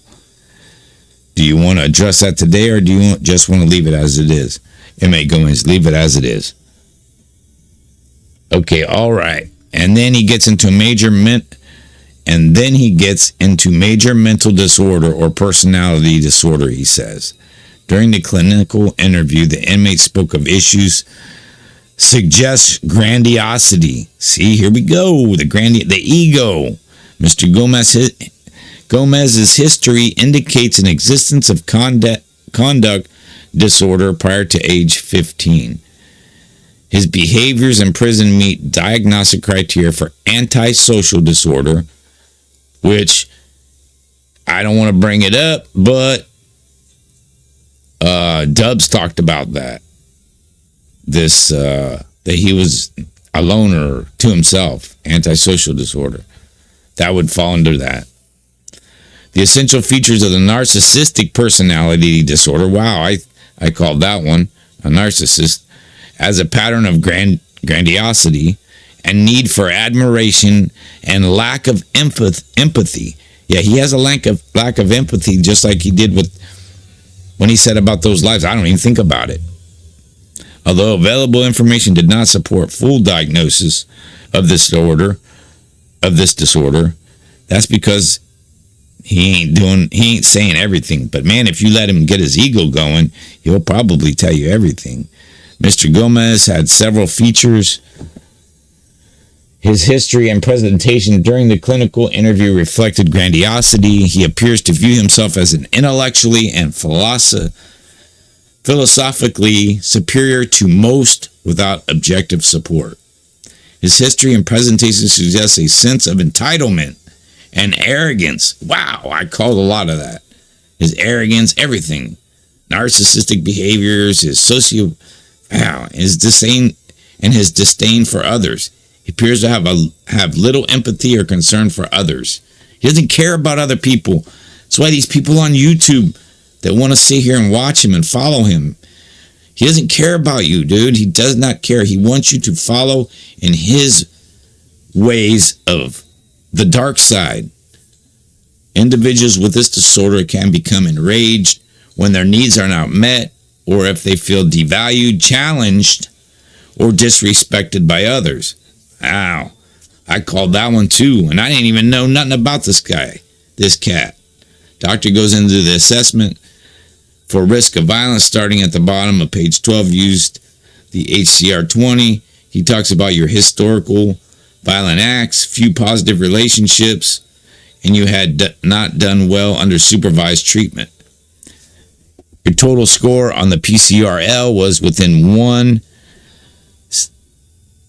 in standard of the deviation of the mean and below the cutoff value threshold commonly used to identify the dissocial or pathological personalities. That's a good statement. His behaviors have been irresponsible and impulsive. His history and presentations suggest superficial charm and grandiosity, grandiose sense of self, a failure to fully accept responsibility for his actions, and lack of remorse and empathy. Wow. And I couldn't have said it better myself, and I don't even know this guy. And I was already saying that, I think the second video I made. It's crazy. Okay. Then he gets into the analysis of clinical factors, where he normally talks about the life crime and you declined to do so. And you express why you did that. Of course, he was looking for you to take on the life crime, your remorse and your insight into that. And it's limited because you didn't discuss that with him. So he relies upon the historical and the written documents that address those issues. Then he considers the youthful offender part of it. He says, under other risk considerations on page 14, he attempted to address whether these features were transient and had changed over time with maturity basically, or if they reflected more stable variables. He says his history suggests these crimes were not based on transient factors. His behaviors during his lengthy incarceration have been consistent with these and reflect stable features of both the antisocial personality disorder and the narcissistic personality disorder. Bam! I told you, man, my gut, everything from my, he wants that. So when he's hiding on that exposed tube, he's hiding on exposed tube. He has that sense of control. He's in control. And what he says, and you guys believe in what he says, he has that control, and he's over you, people that are on his channel. And it gives him that grandiosity, that ego-driven. But again, let's go over that. Reflects stable features of both the antisocial personality disorder and the narcissistic personality disorder. These features remain. The doctor says you present a high risk for violence if released into the free community. All right, anything you'd like to say about the doctor's report? M.A. Gomez. I see the analysis, but I don't agree with all the stuff he says about, lapsing. I basically lapse into violence, feel challenged and all that. I'm going to be honest, though. Like he said, I really don't care about the opinion, what others hold against me. There's that. Again, showing, what I mean? Okay. M.A. Gomez, I'll be honest. M.A. Gomez, everything else was, I just want to get your opinion. M.A. Gomez, yeah, some of it I agree with, some of it I don't. Okay, well, the doctor, first of all, he's entitled to his professional opinion. M.A. Gomez, yeah. We may not agree with it, and sometimes the panels don't agree with it. I'll tell you, sometimes we don't agree with it. M.A. Gomez, my professional opinion. What? Oh, he's a professional now? Holy crap. I just wanted to give you an opportunity to weigh in on it, and all right, and you get your sense of your discussion with him. All right? When you were talking with him, do you think the discussion went well with him? M.A. Gomez, yeah, it went well. But then I got the packet in, he put it the way he put it. But yeah, I think we had a good conversation. Oh, man. I got to take a break, folks, for a second. All right, I'm back. Sorry about that, man. I had to take a break. I should have took a longer break than that. So where'd we leave off? Okay, so we left off at okay, good, okay, very good. All right, then. Any clarification questions for the district attorney's office? District attorney, yes, thank you. I'd like to ask clarifying question as to the inmate's own explanation of how he came to be in SNY. Okay, you're in SNY. How did you get there in SNY? Well, they got pretty caught up in the problems, being involved in little gangs and all the groups and everything. They want to be a part, associate with it. I mean, I didn't want to associate with it. You know what I mean? All right. Well, you told me you weren't involved in gangs, inmate Gomez. No, I was forced into it. Being with Southern Hispanics, we were like that. We were forced into a cell with other Southern Hispanics and becomes a move that's forced. Not that I was involved with it going out there. Wait a minute. Move that's forced. Not that I was involved with it going out there, raising my hand, we'll do this for you, do that. No, that's what I said. When I wasn't involved in the activities. When I became SNY, it was me basically pushing away, going against their structure. Okay, all right, counsel. The district attorney. Oh, yes. Going to rule violation report, Part C from June 29, 2011 states he was up for violation of force or violence, and this was where he made a statement on a note. I stated my concerns in ICC. It was the same thing I wrote on a note. I won't live with them, and I will take off on someone referencing his placement. How does he explain that? Okay, why'd you write that? Inmate Gomez. That was my placement. Well, okay, at the time when I left the Corcoran SHU, I left. They sent me to High Desert, general population, when I had already told them I'm not associating with Southern Hispanics. I get to Kern Valley. Eventually, they sent me to the SNY. I really didn't want to be out there. I wanted to just remain security housing unit. He wanted the SHU until I parole. So when I was there, when I caught a 115 for let's back up. Why would you want to stay in the SHU? Inmate Gomez, because I was being more productive back there. If I was going to be on the general population, I was single stat the whole time. I wasn't having to deal with none of that. Being by himself. So are you saying it was like a safety factor? Inmate Gomez, well, yeah, he did. It was safer to be in the SHU? Inmate Gomez, yeah, it was safer for me to be in the SHU. At the same time, it was more productive for me. I don't know what to say. I mean, I said what I've said before about about him, but why? Nobody wants to stay in the SHU or be in the SHU unless, like I said, you're PC and you're afraid, which he admitted.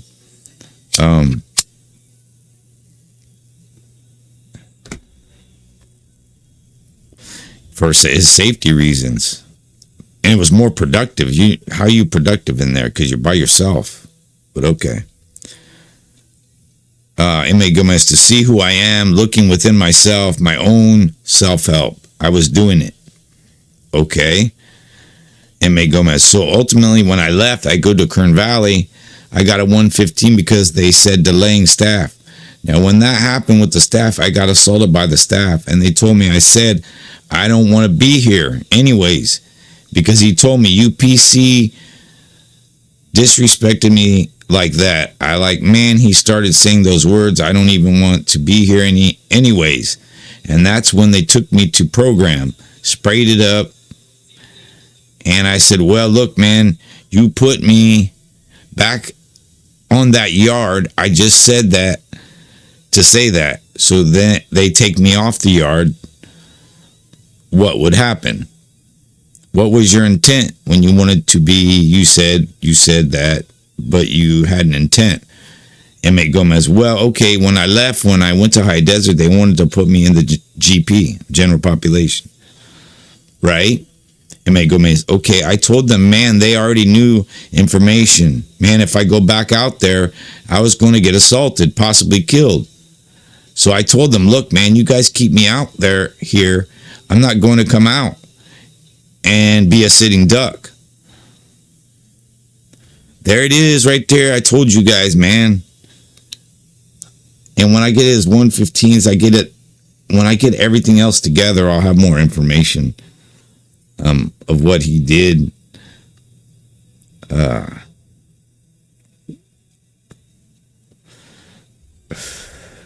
Well, I guess here's the question.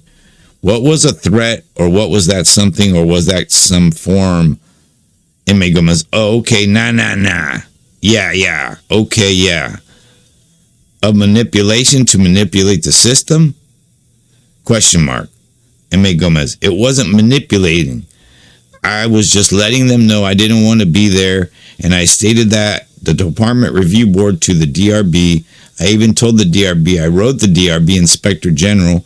I wrote several people on several accounts telling them I want to program unless I'm SNY. They said, why? I can't program on GP. I don't want to program on SNY. They said, why? I wrote a note. The captain at the time told me, write down names, whatever, this and that. I told him, look, man, I don't want to be around no PC gang members. I don't want to be around, I told him straight, I don't want to be around child molesters. I don't want to be around rapists. I told them that. So let's back up here.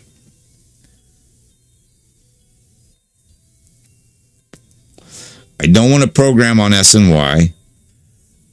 He wrote several notes. The captain at the time told me, write down names, whatever, this and that. So, you think he told some names? He gave up names? I think so. Because he wanted to be in the shoe by himself in a single cell. And then he comes up with the reasons, other reasons too. I mean, maybe it's true.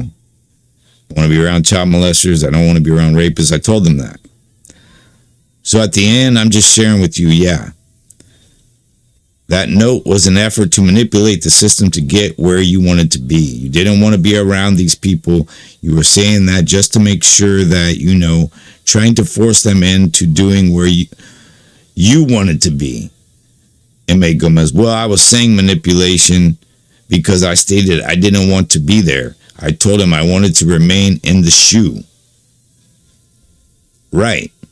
Inmate Gomez, I told him for those reasons. So when I said that, but that's manipulation, okay?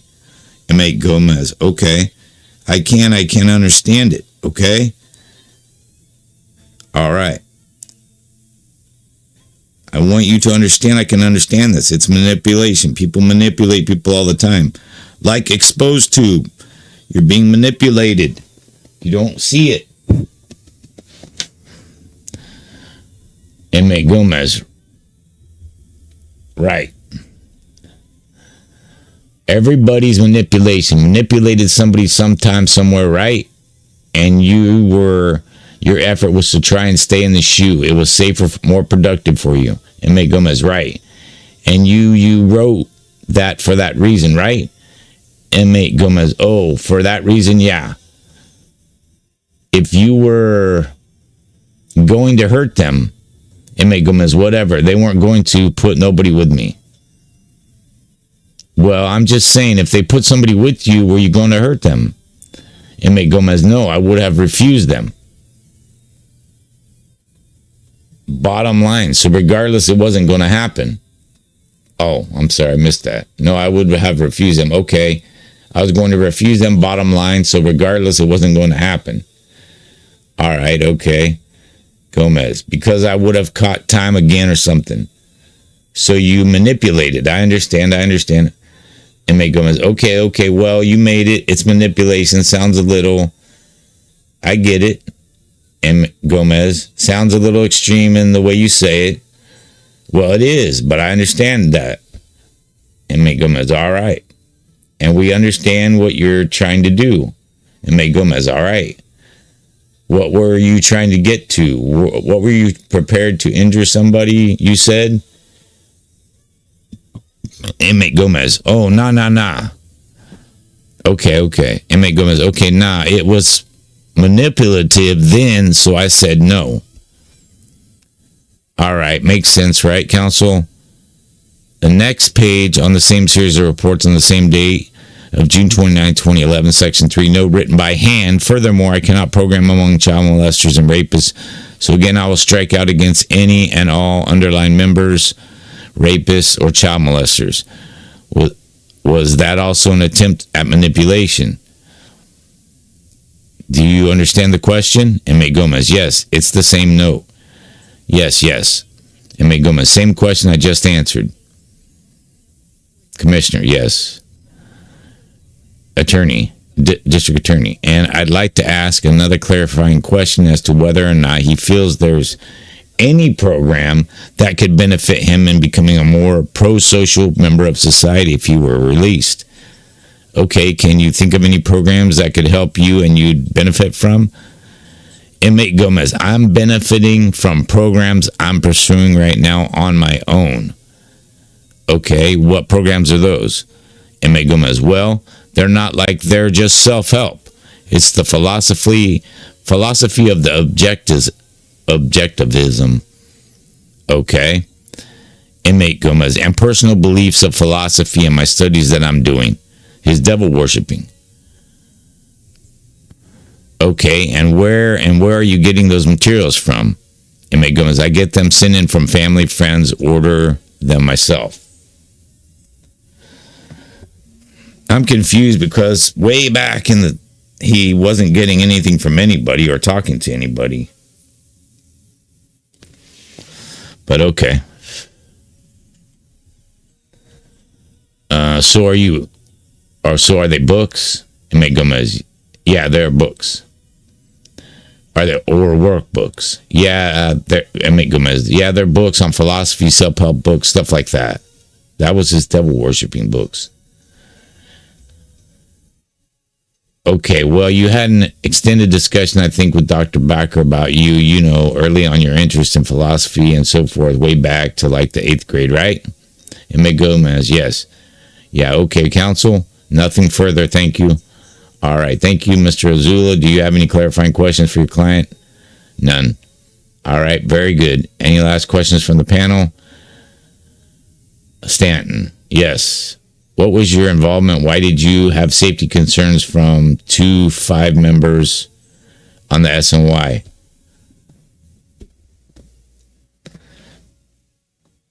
So he had safety concern from the 2-5ers on the SNY yard. He couldn't GP. He had issues on the SNY, but basically he just wanted to be alone. Inmate Gomez, well, when I was there, just certain things. I had words with these people before. I had certain words with certain individuals, and people made threats. I made threats back. I didn't want to be around none of these people because I knew some of these people were from general population yards, and the county jail had problems. Well, I'm curious, you espoused an interest in philosophy and objectivism, which is Ayn Rand. Inmate Gomez, yes. Your actions don't suggest to me someone who's absorbed anything she said. Inmate Gomez, yeah, actually the way it's recorded on paper, but I understand that. Stanton, okay, nothing further, thank you. We'll go to closing statements from the District Attorney's Office, San Bernardino County. And I'm going to take a pause. All right, I'm back. Holy crap. I need a longer break. This is I told you it was going to be, just get your seat, put your belts on, and chill, grab a drink and some snacks. And this is the Deputy District Attorney Harrison. Thank you. At this point in this time, we believe that the inmate still poses an unreasonable risk of danger to the public. In this case, he came into the prison system at age 17, and based on the underlying facts of his case, what was testified to as reflected in the probation report and the appellate decision, was an active participant, even though many of the people were apparently family members with other gang members in a rival gang they had menacing for a long period of time that evening.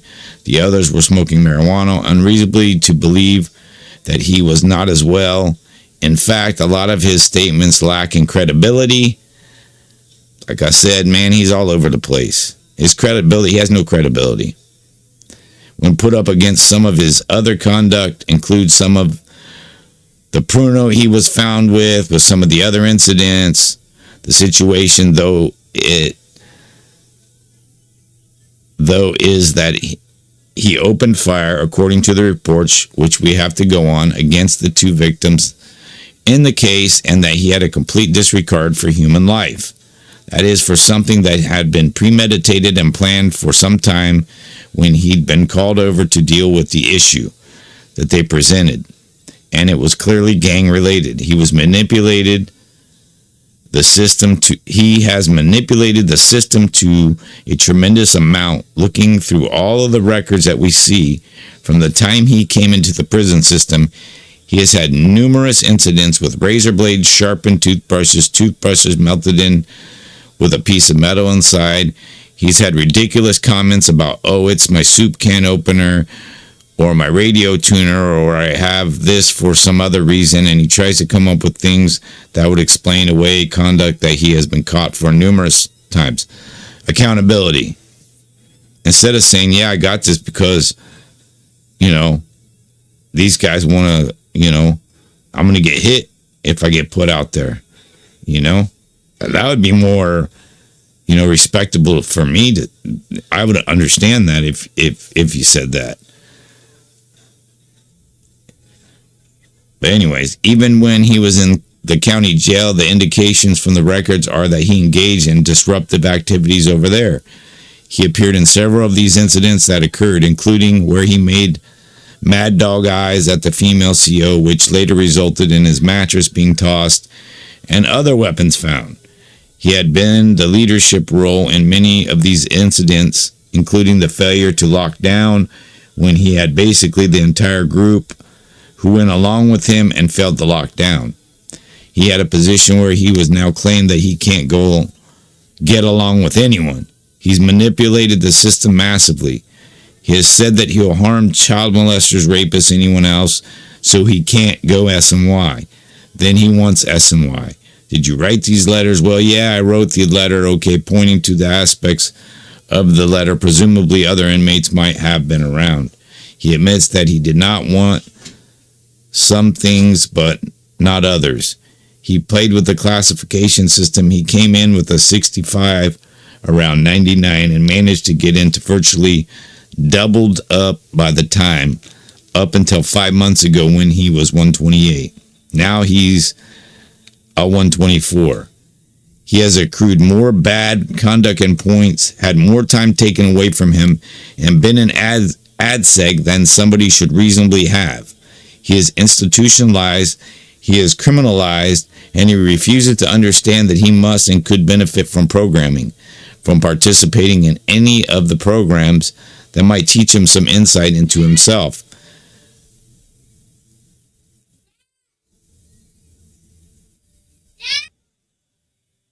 Sorry about that. I had to deal with my daughter screaming. Okay, where did we leave off?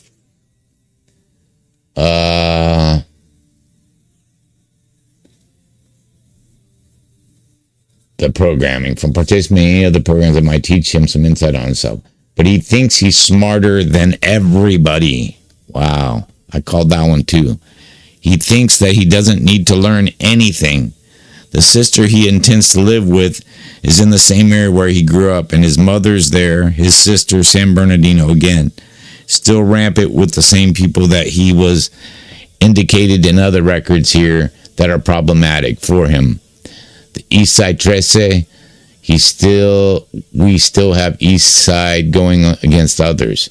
We have MA out there. We have a lot of other areas, Verdugo and Mount Vernon, in an ongoing situation which he cannot escape from. He has to have not only the insight, the understanding, the motivation. He should be taking these classes, dealing with extricating himself from getting membership. Instead, he played games to get himself transferred so often that he's been like a ping pong ball, back and forth across the various facilities, having himself an ad seg, having himself in the shoe. He's gone back and forth, mainly maximum security for a large number of years, yet he thinks he's not going to have any problem on the outside and going right back into the community, and he's going to publish his poetry and writings. Absolutely unrealistic, but not surprising with his ego and coming from somebody who has not programmed, who has not taken any real work experience. He's bombed out at the silk printing.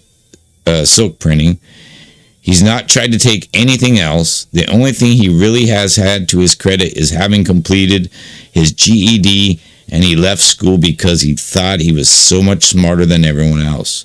The only truth of the matter is that he still represents not only the same danger that he represented when he did the underlying crime, but even more so, as the psychologist did an excellent report, very thorough. It pointed out that he is a high risk.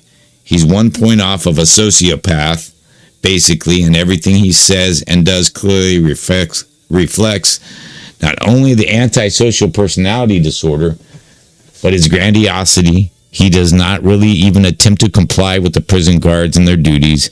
Been a troublemaker the whole time he's been in there. There's very little to commend him. He's had less problems of late, but that is not a track record that he can really be proud of. At this point in time, there's nothing to show he would be less of a danger, and everything to show he continues to progress on even more antisocial, less truthful, and more problematic time of a path, setting himself up in the crosshairs with a number of different groups and organizations, and certainly pitting himself against the correctional officers. As such, we feel he is absolutely not suitable for release because of the danger he represents. Thank you. Roberts. Thank you, Mr. Azula. Yes, I would say, this is his attorney, Fernando's attorney. Yes, I would say that, well, not to go too deep or reiterate the facts, he does qualify for SB 260, and he fits into all the elements of that law, hallmarks of youth gang membership at a young age, as a juvenile, and all the not considering. I'm not even going to read. You guys want to read it? I'll leave it up here. I'm not going to read what his attorney says. He's his attorney. Talks about his self-help, his self-studies in order to improve himself.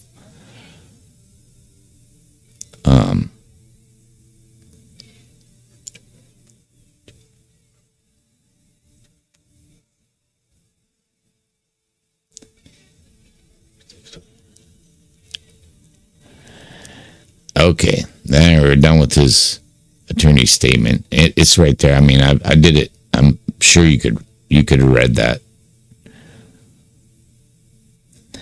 Mr. Gomez, do you have any closing statement?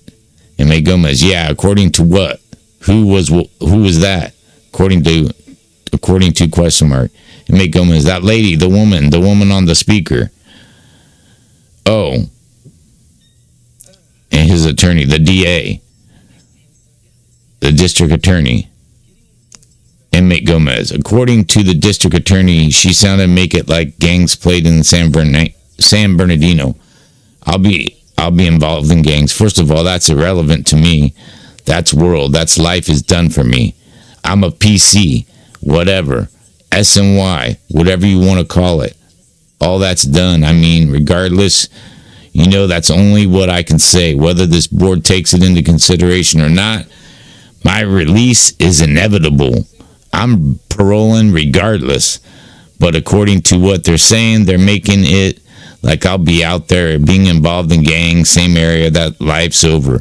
Bottom line, no matter how much the district attorney wants to manipulate her statements, like I said, that life's over. That's it. Okay. M.A. Gomez, all right. Presiding Commissioner, all right. Well, thank you. M.A. Gomez, thank you. Well, now recess for deliberations. Time is approximately 11:35. All right. Well, we're almost done, man. I got to take another quick break for my daughter real quick, and then I'll be back.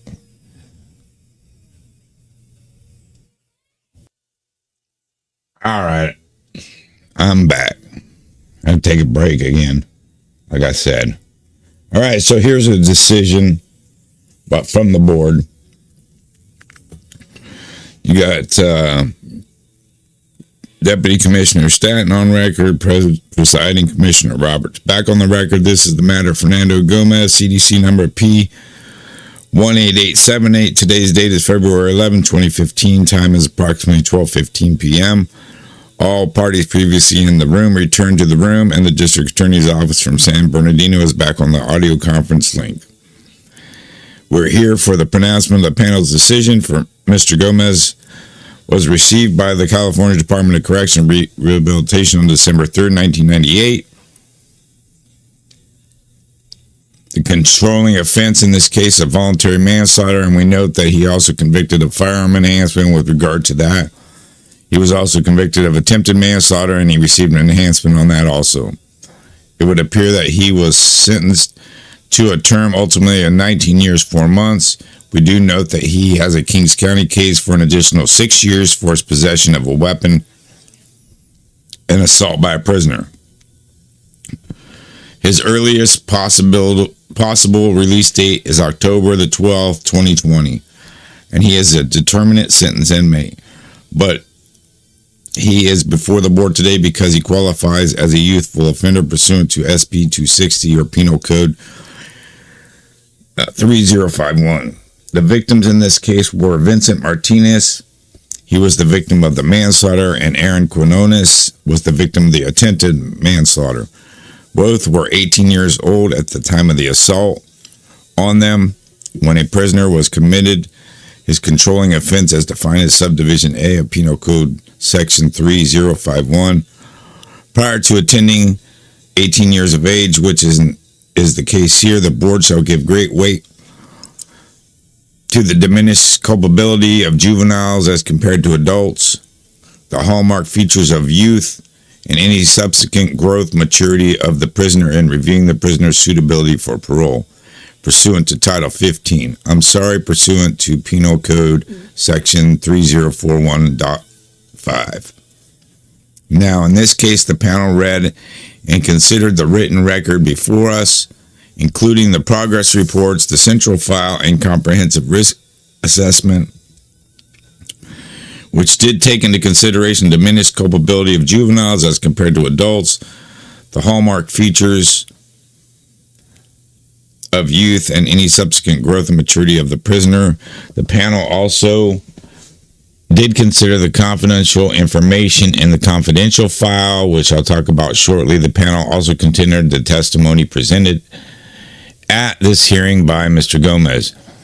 The fundamental consideration in making parole eligibility decision is the potential threat to public safety upon an inmate's release. According to, denial of parole must be based upon evidence in the record of the inmate's current dangerousness. Now, having these legal standards in mind, after giving great weight to the diminished culpability of juveniles as compared to adults, the hallmark features of youth, and any subsequent growth and maturity of the prisoner, we find that Mr. Gomez does pose an unreasonable risk of danger to society or a threat to public safety and is therefore not eligible for parole today. The record reflects some circumstances tending to show suitability for parole, namely that Mr. Gomez would seemingly have committed the commitment offenses as a juvenile with a diminished culpability to that of an adult. Considering such things is the brain science that young males are not fully developed from the brain aspects, more specifically the regions of the brain that would relate to other functions such as impulse control, planning ahead, and risk avoidance. We consider transient characteristics, but with his record, we suggest these are not transient characteristics of a youthful offender, and I'll talk about that more. We did consider other aspects of the hallmark features of youth. It would seem to us that he was impetuous and has been impetuous and continues to be impetuous.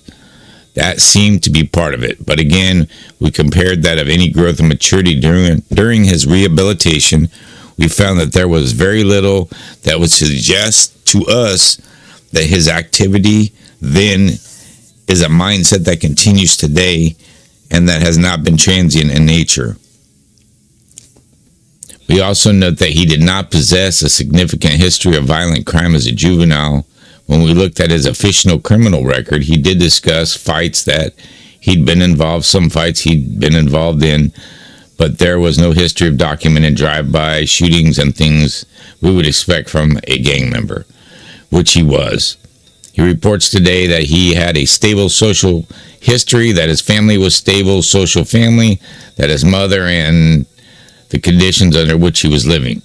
We did have some concern about his involvement in gangs, which would suggest an unstable social history and would also suggest an inability to maintain stable relationships with positive relationships with others. But he asserts that he had a stable social history.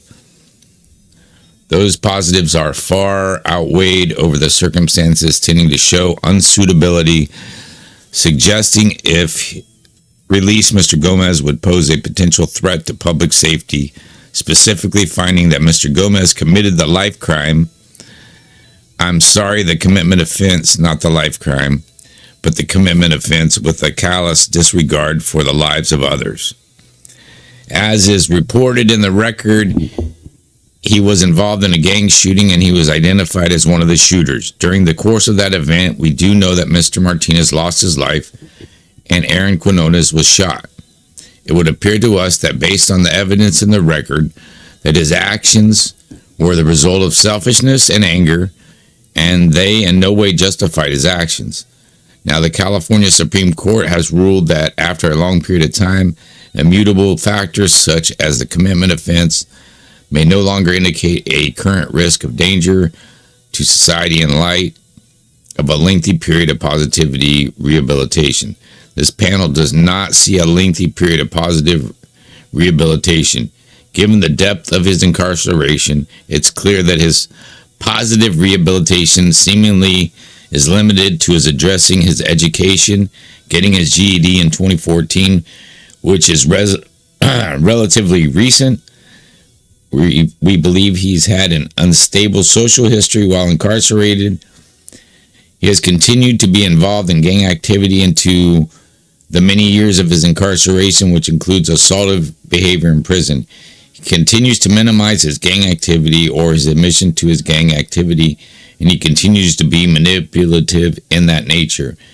And he has certainly been manipulative to obtain items for his own self-centered gains, as demonstrated by his 115s and the other record. We believe he has been engaged in serious misconduct while in prison, and we gave this significant weight. He has approximately 21 115s. Those 115s suggest that his life prior to the commitment offense. What we know about him is that he was impulsive and he had acts of violence, including fights, which we discussed today. The commitment offenses were impulsive and were violent, and his 115 suggests continued issues with impulsivity and violence. It would suggest to us that he has yet to address his mindset and is yet to develop the requisite skill sets and coping mechanisms necessary to abate the mindset. As he continues to make decisions as he did in the past, and that makes him a current risk of danger to public safety. We gave significant weight to the fact that he lacks insight into the causative factors of the commitment offense, his prior criminality, and his antisocial personality disorder. He chose today not to talk about the specifics of these crimes, and that is his right. He downplayed the gang aspects of the case and his gang involvement.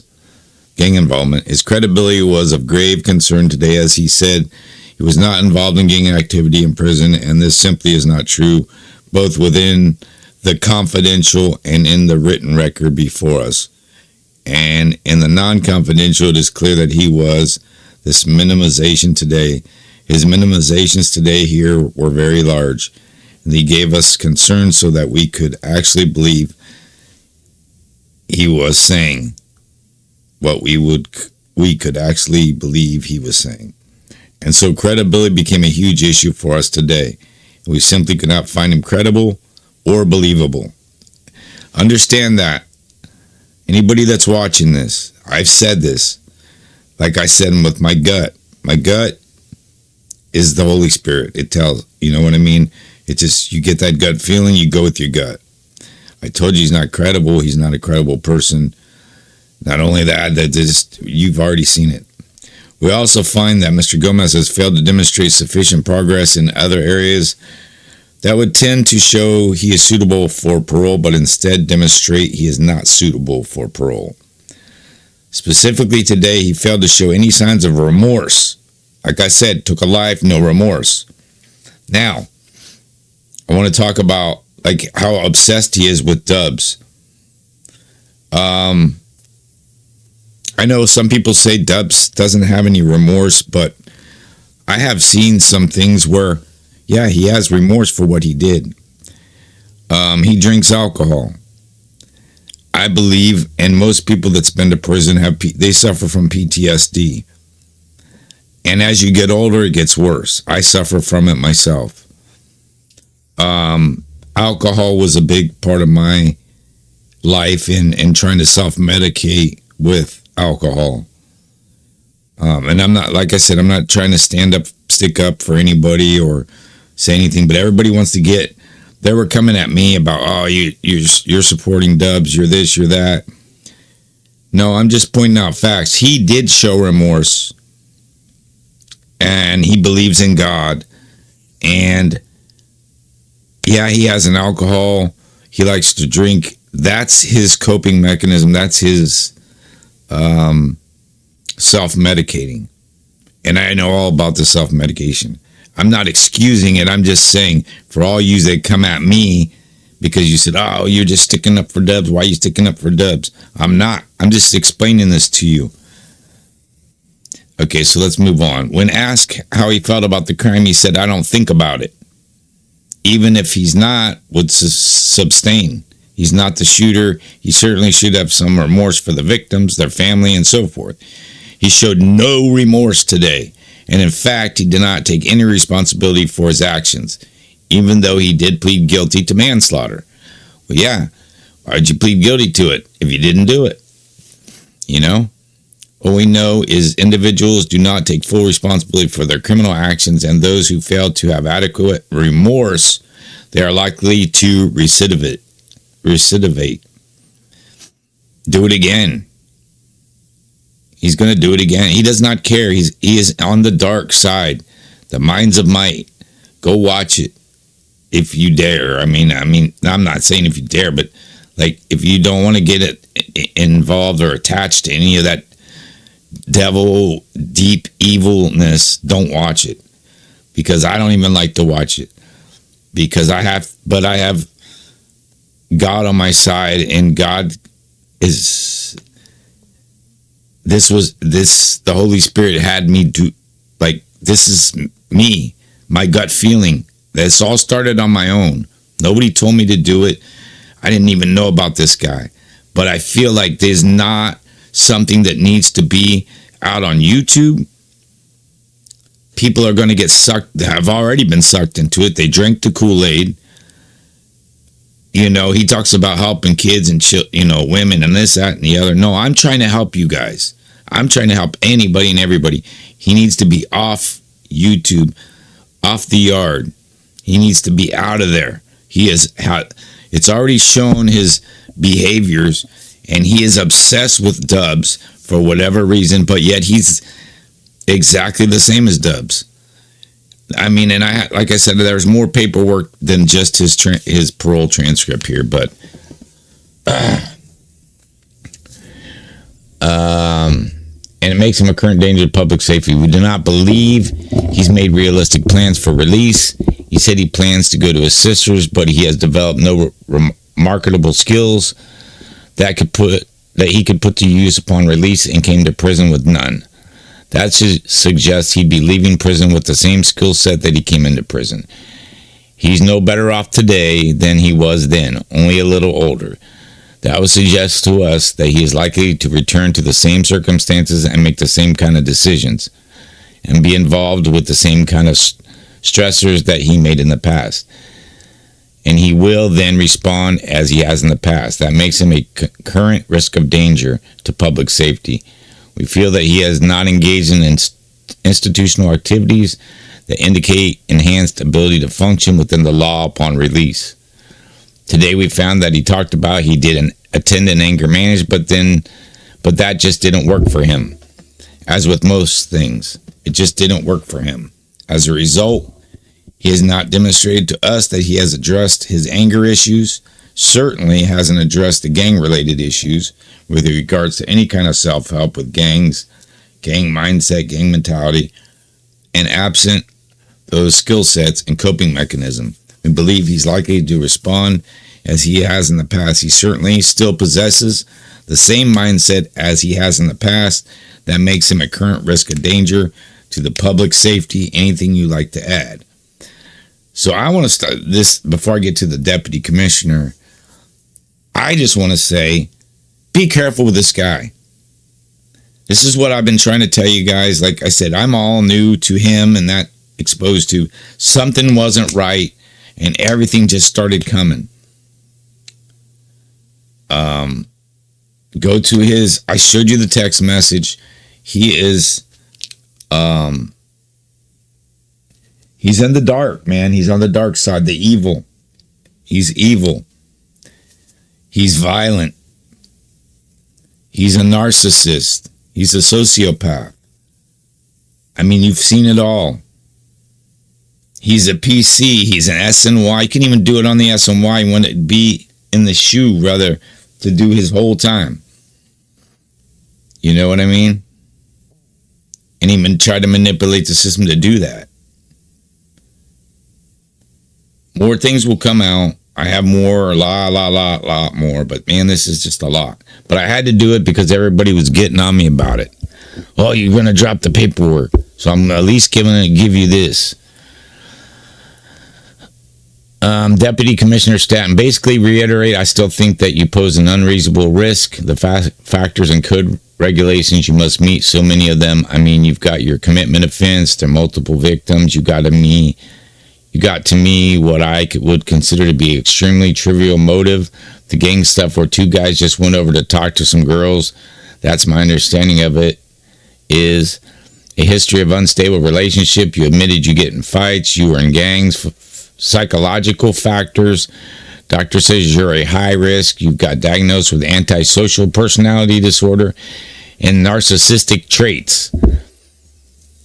It seems apparent to me and almost everyone else, I think, except you, that you need to get some self-help and just don't even know it.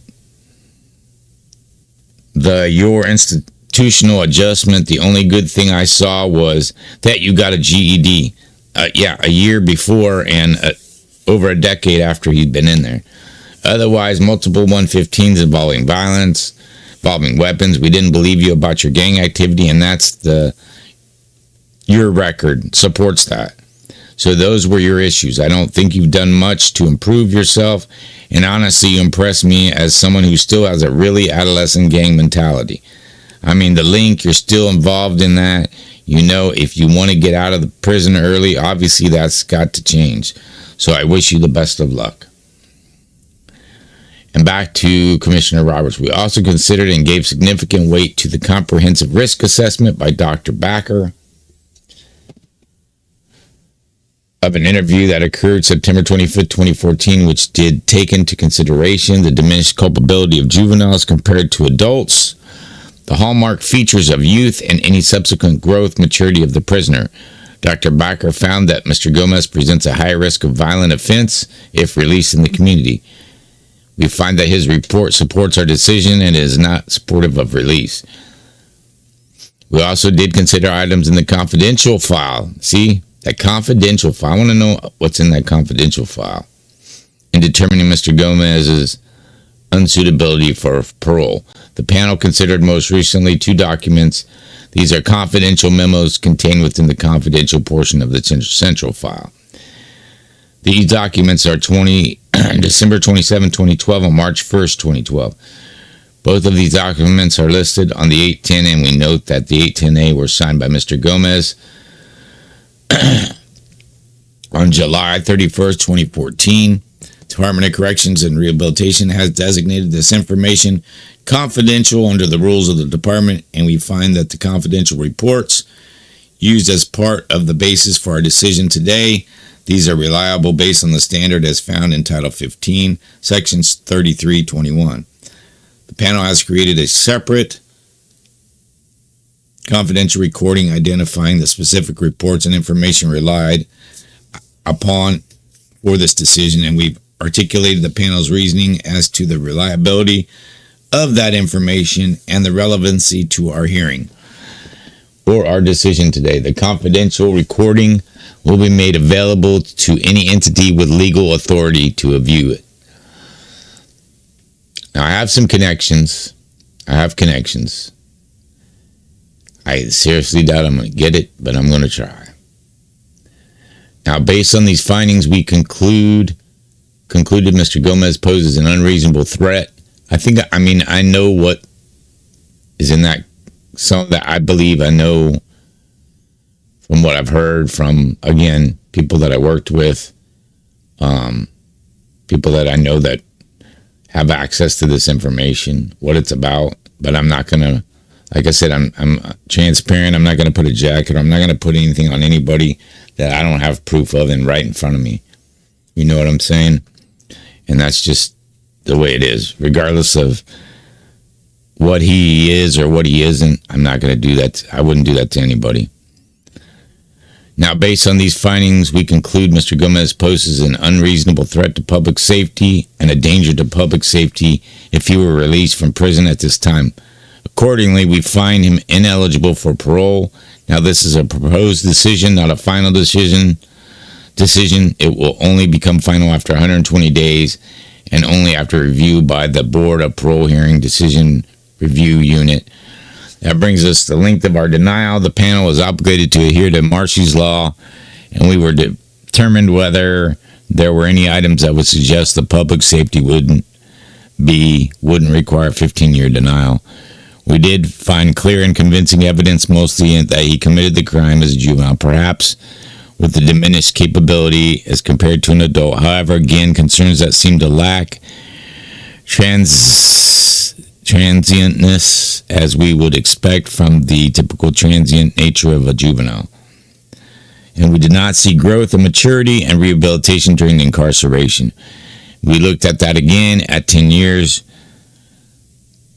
and then that coupled with the fact that he obtained his GED in 2014, which suggests he could be amenable to treatment, but it's very selective. It's what he thinks he wants to learn. So that suggests to us clear and convincing evidence why the public safety wouldn't require a 10-year denial. That brought us to the lower echelon of 7, 5, and 3, and the panel felt, based on the presentation today, based on which needs to be covered addresses at a 7-year would be the normal time period it would be required to fix this. Now, we readily recognize that Mr. Gomez has an earliest possibility parole date that is less than 7-year denial, and this decision today does not impact that. Between now and the next hearing, when he gets out of prison, the panel recommends that he get no more 115s or 128As, that he worked to reduce custody level, that he earned positive chronos, and that he gets self-help and earn a trade. With regard to the term, he is a permanent sentenced inmate. The panel would not recalculate a term as we would for a life-term inmate, because he's not a life-term inmate. All right, anything you'd like to add? Deputy Commissioner Stan, that's it. All right, good luck to you, sir. And may Gomez, all right. Conclude the hearing, 12:30. And may Gomez, thank you. Attorney Azulo, okay, bye-bye. District Attorney, thank you. Hanging up now. That's it. That is it. Holy smokes. So, I'm going to probably try to break this up into, I'm guessing it's going to have to be 3 different videos because it's so long. I mean, I don't want to sit here and talk your head off, but listen, there's more to it than this. Okay? And especially like this about the confidential file, you got to understand that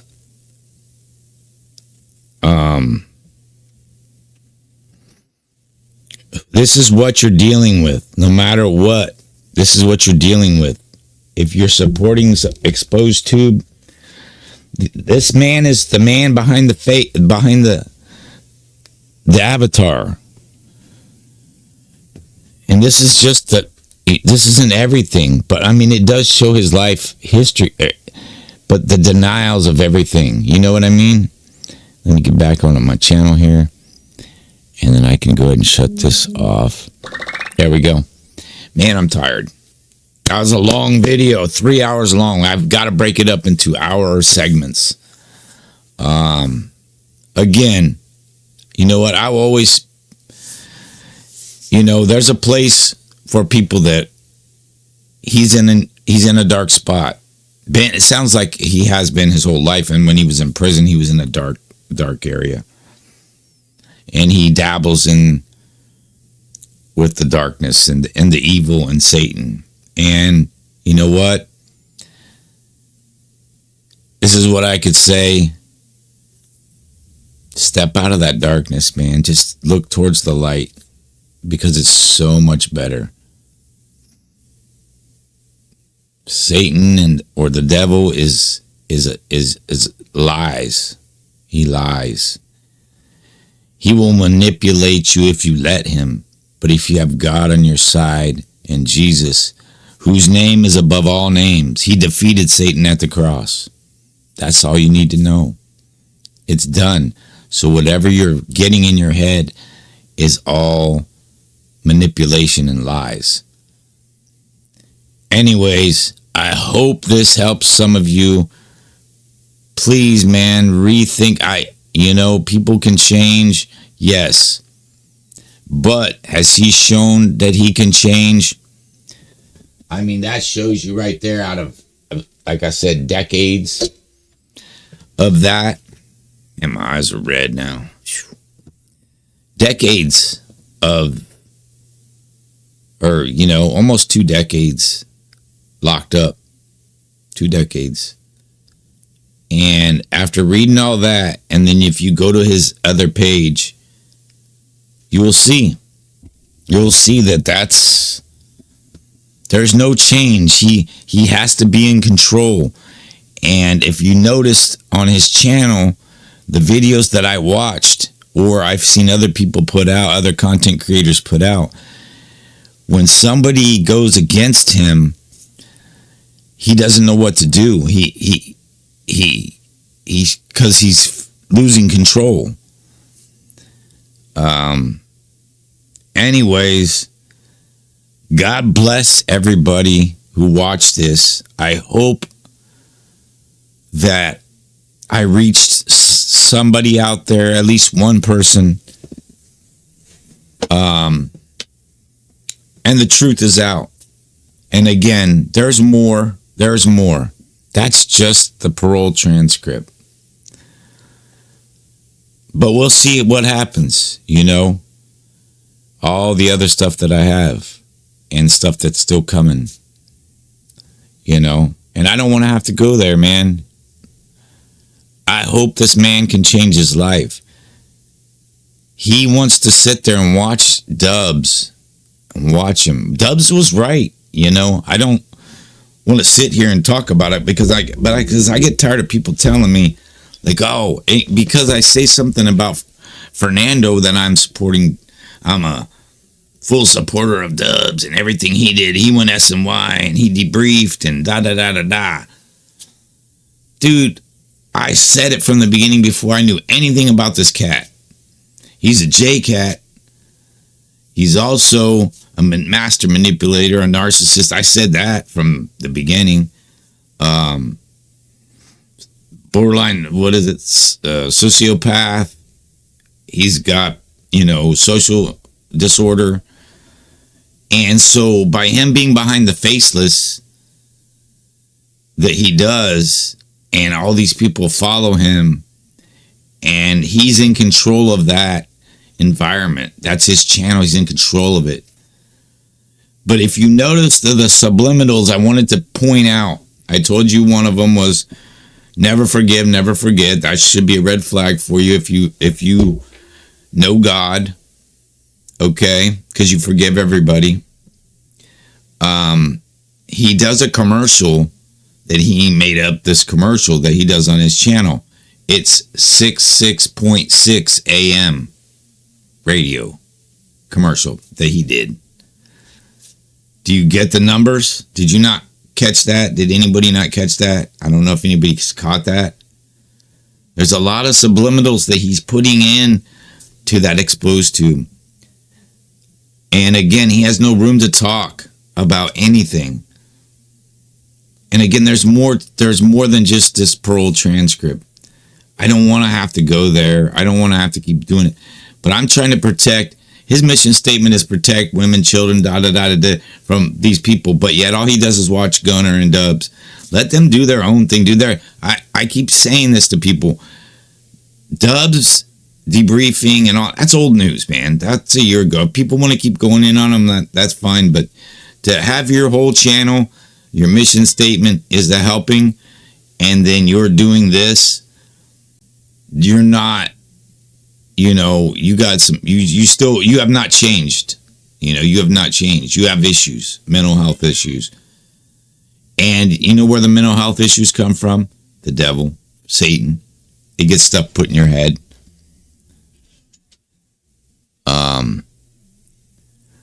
It's very easy, or if you let him. Yeah, but you can resist that. I'll pray for you. But yeah, so people deal with things certain ways, but hey, listen, it is what it is. There it is, folks. That's the transcripts. I feel I did a great job doing it slow. And man, it took 3 hours and 15 minutes, but I think I'm going to break it up into 3 segments, maybe 4 segments. You know what I mean? I'm going to drop them 1, 2, 3, 4. Break the 3 hours up because that's just too long. And trust me, I'm tired from reading that all because I've already read it, but man, that's a lot. Anyways, that's who you're dealing with. You're dealing with what's that song say? Dealing with the devil. You're dealing with the devil. I showed you the text message he sent me. Go to that channel. It's the same. It's him, Fernando Gomez. That's exposed to. Please, please, please, pay attention. Make good decisions. God bless all of you. God bless all of you. And I hope you have a wonderful night. And I hope you have a great, blessed day. And with that, I will see you on the next one. Peace out.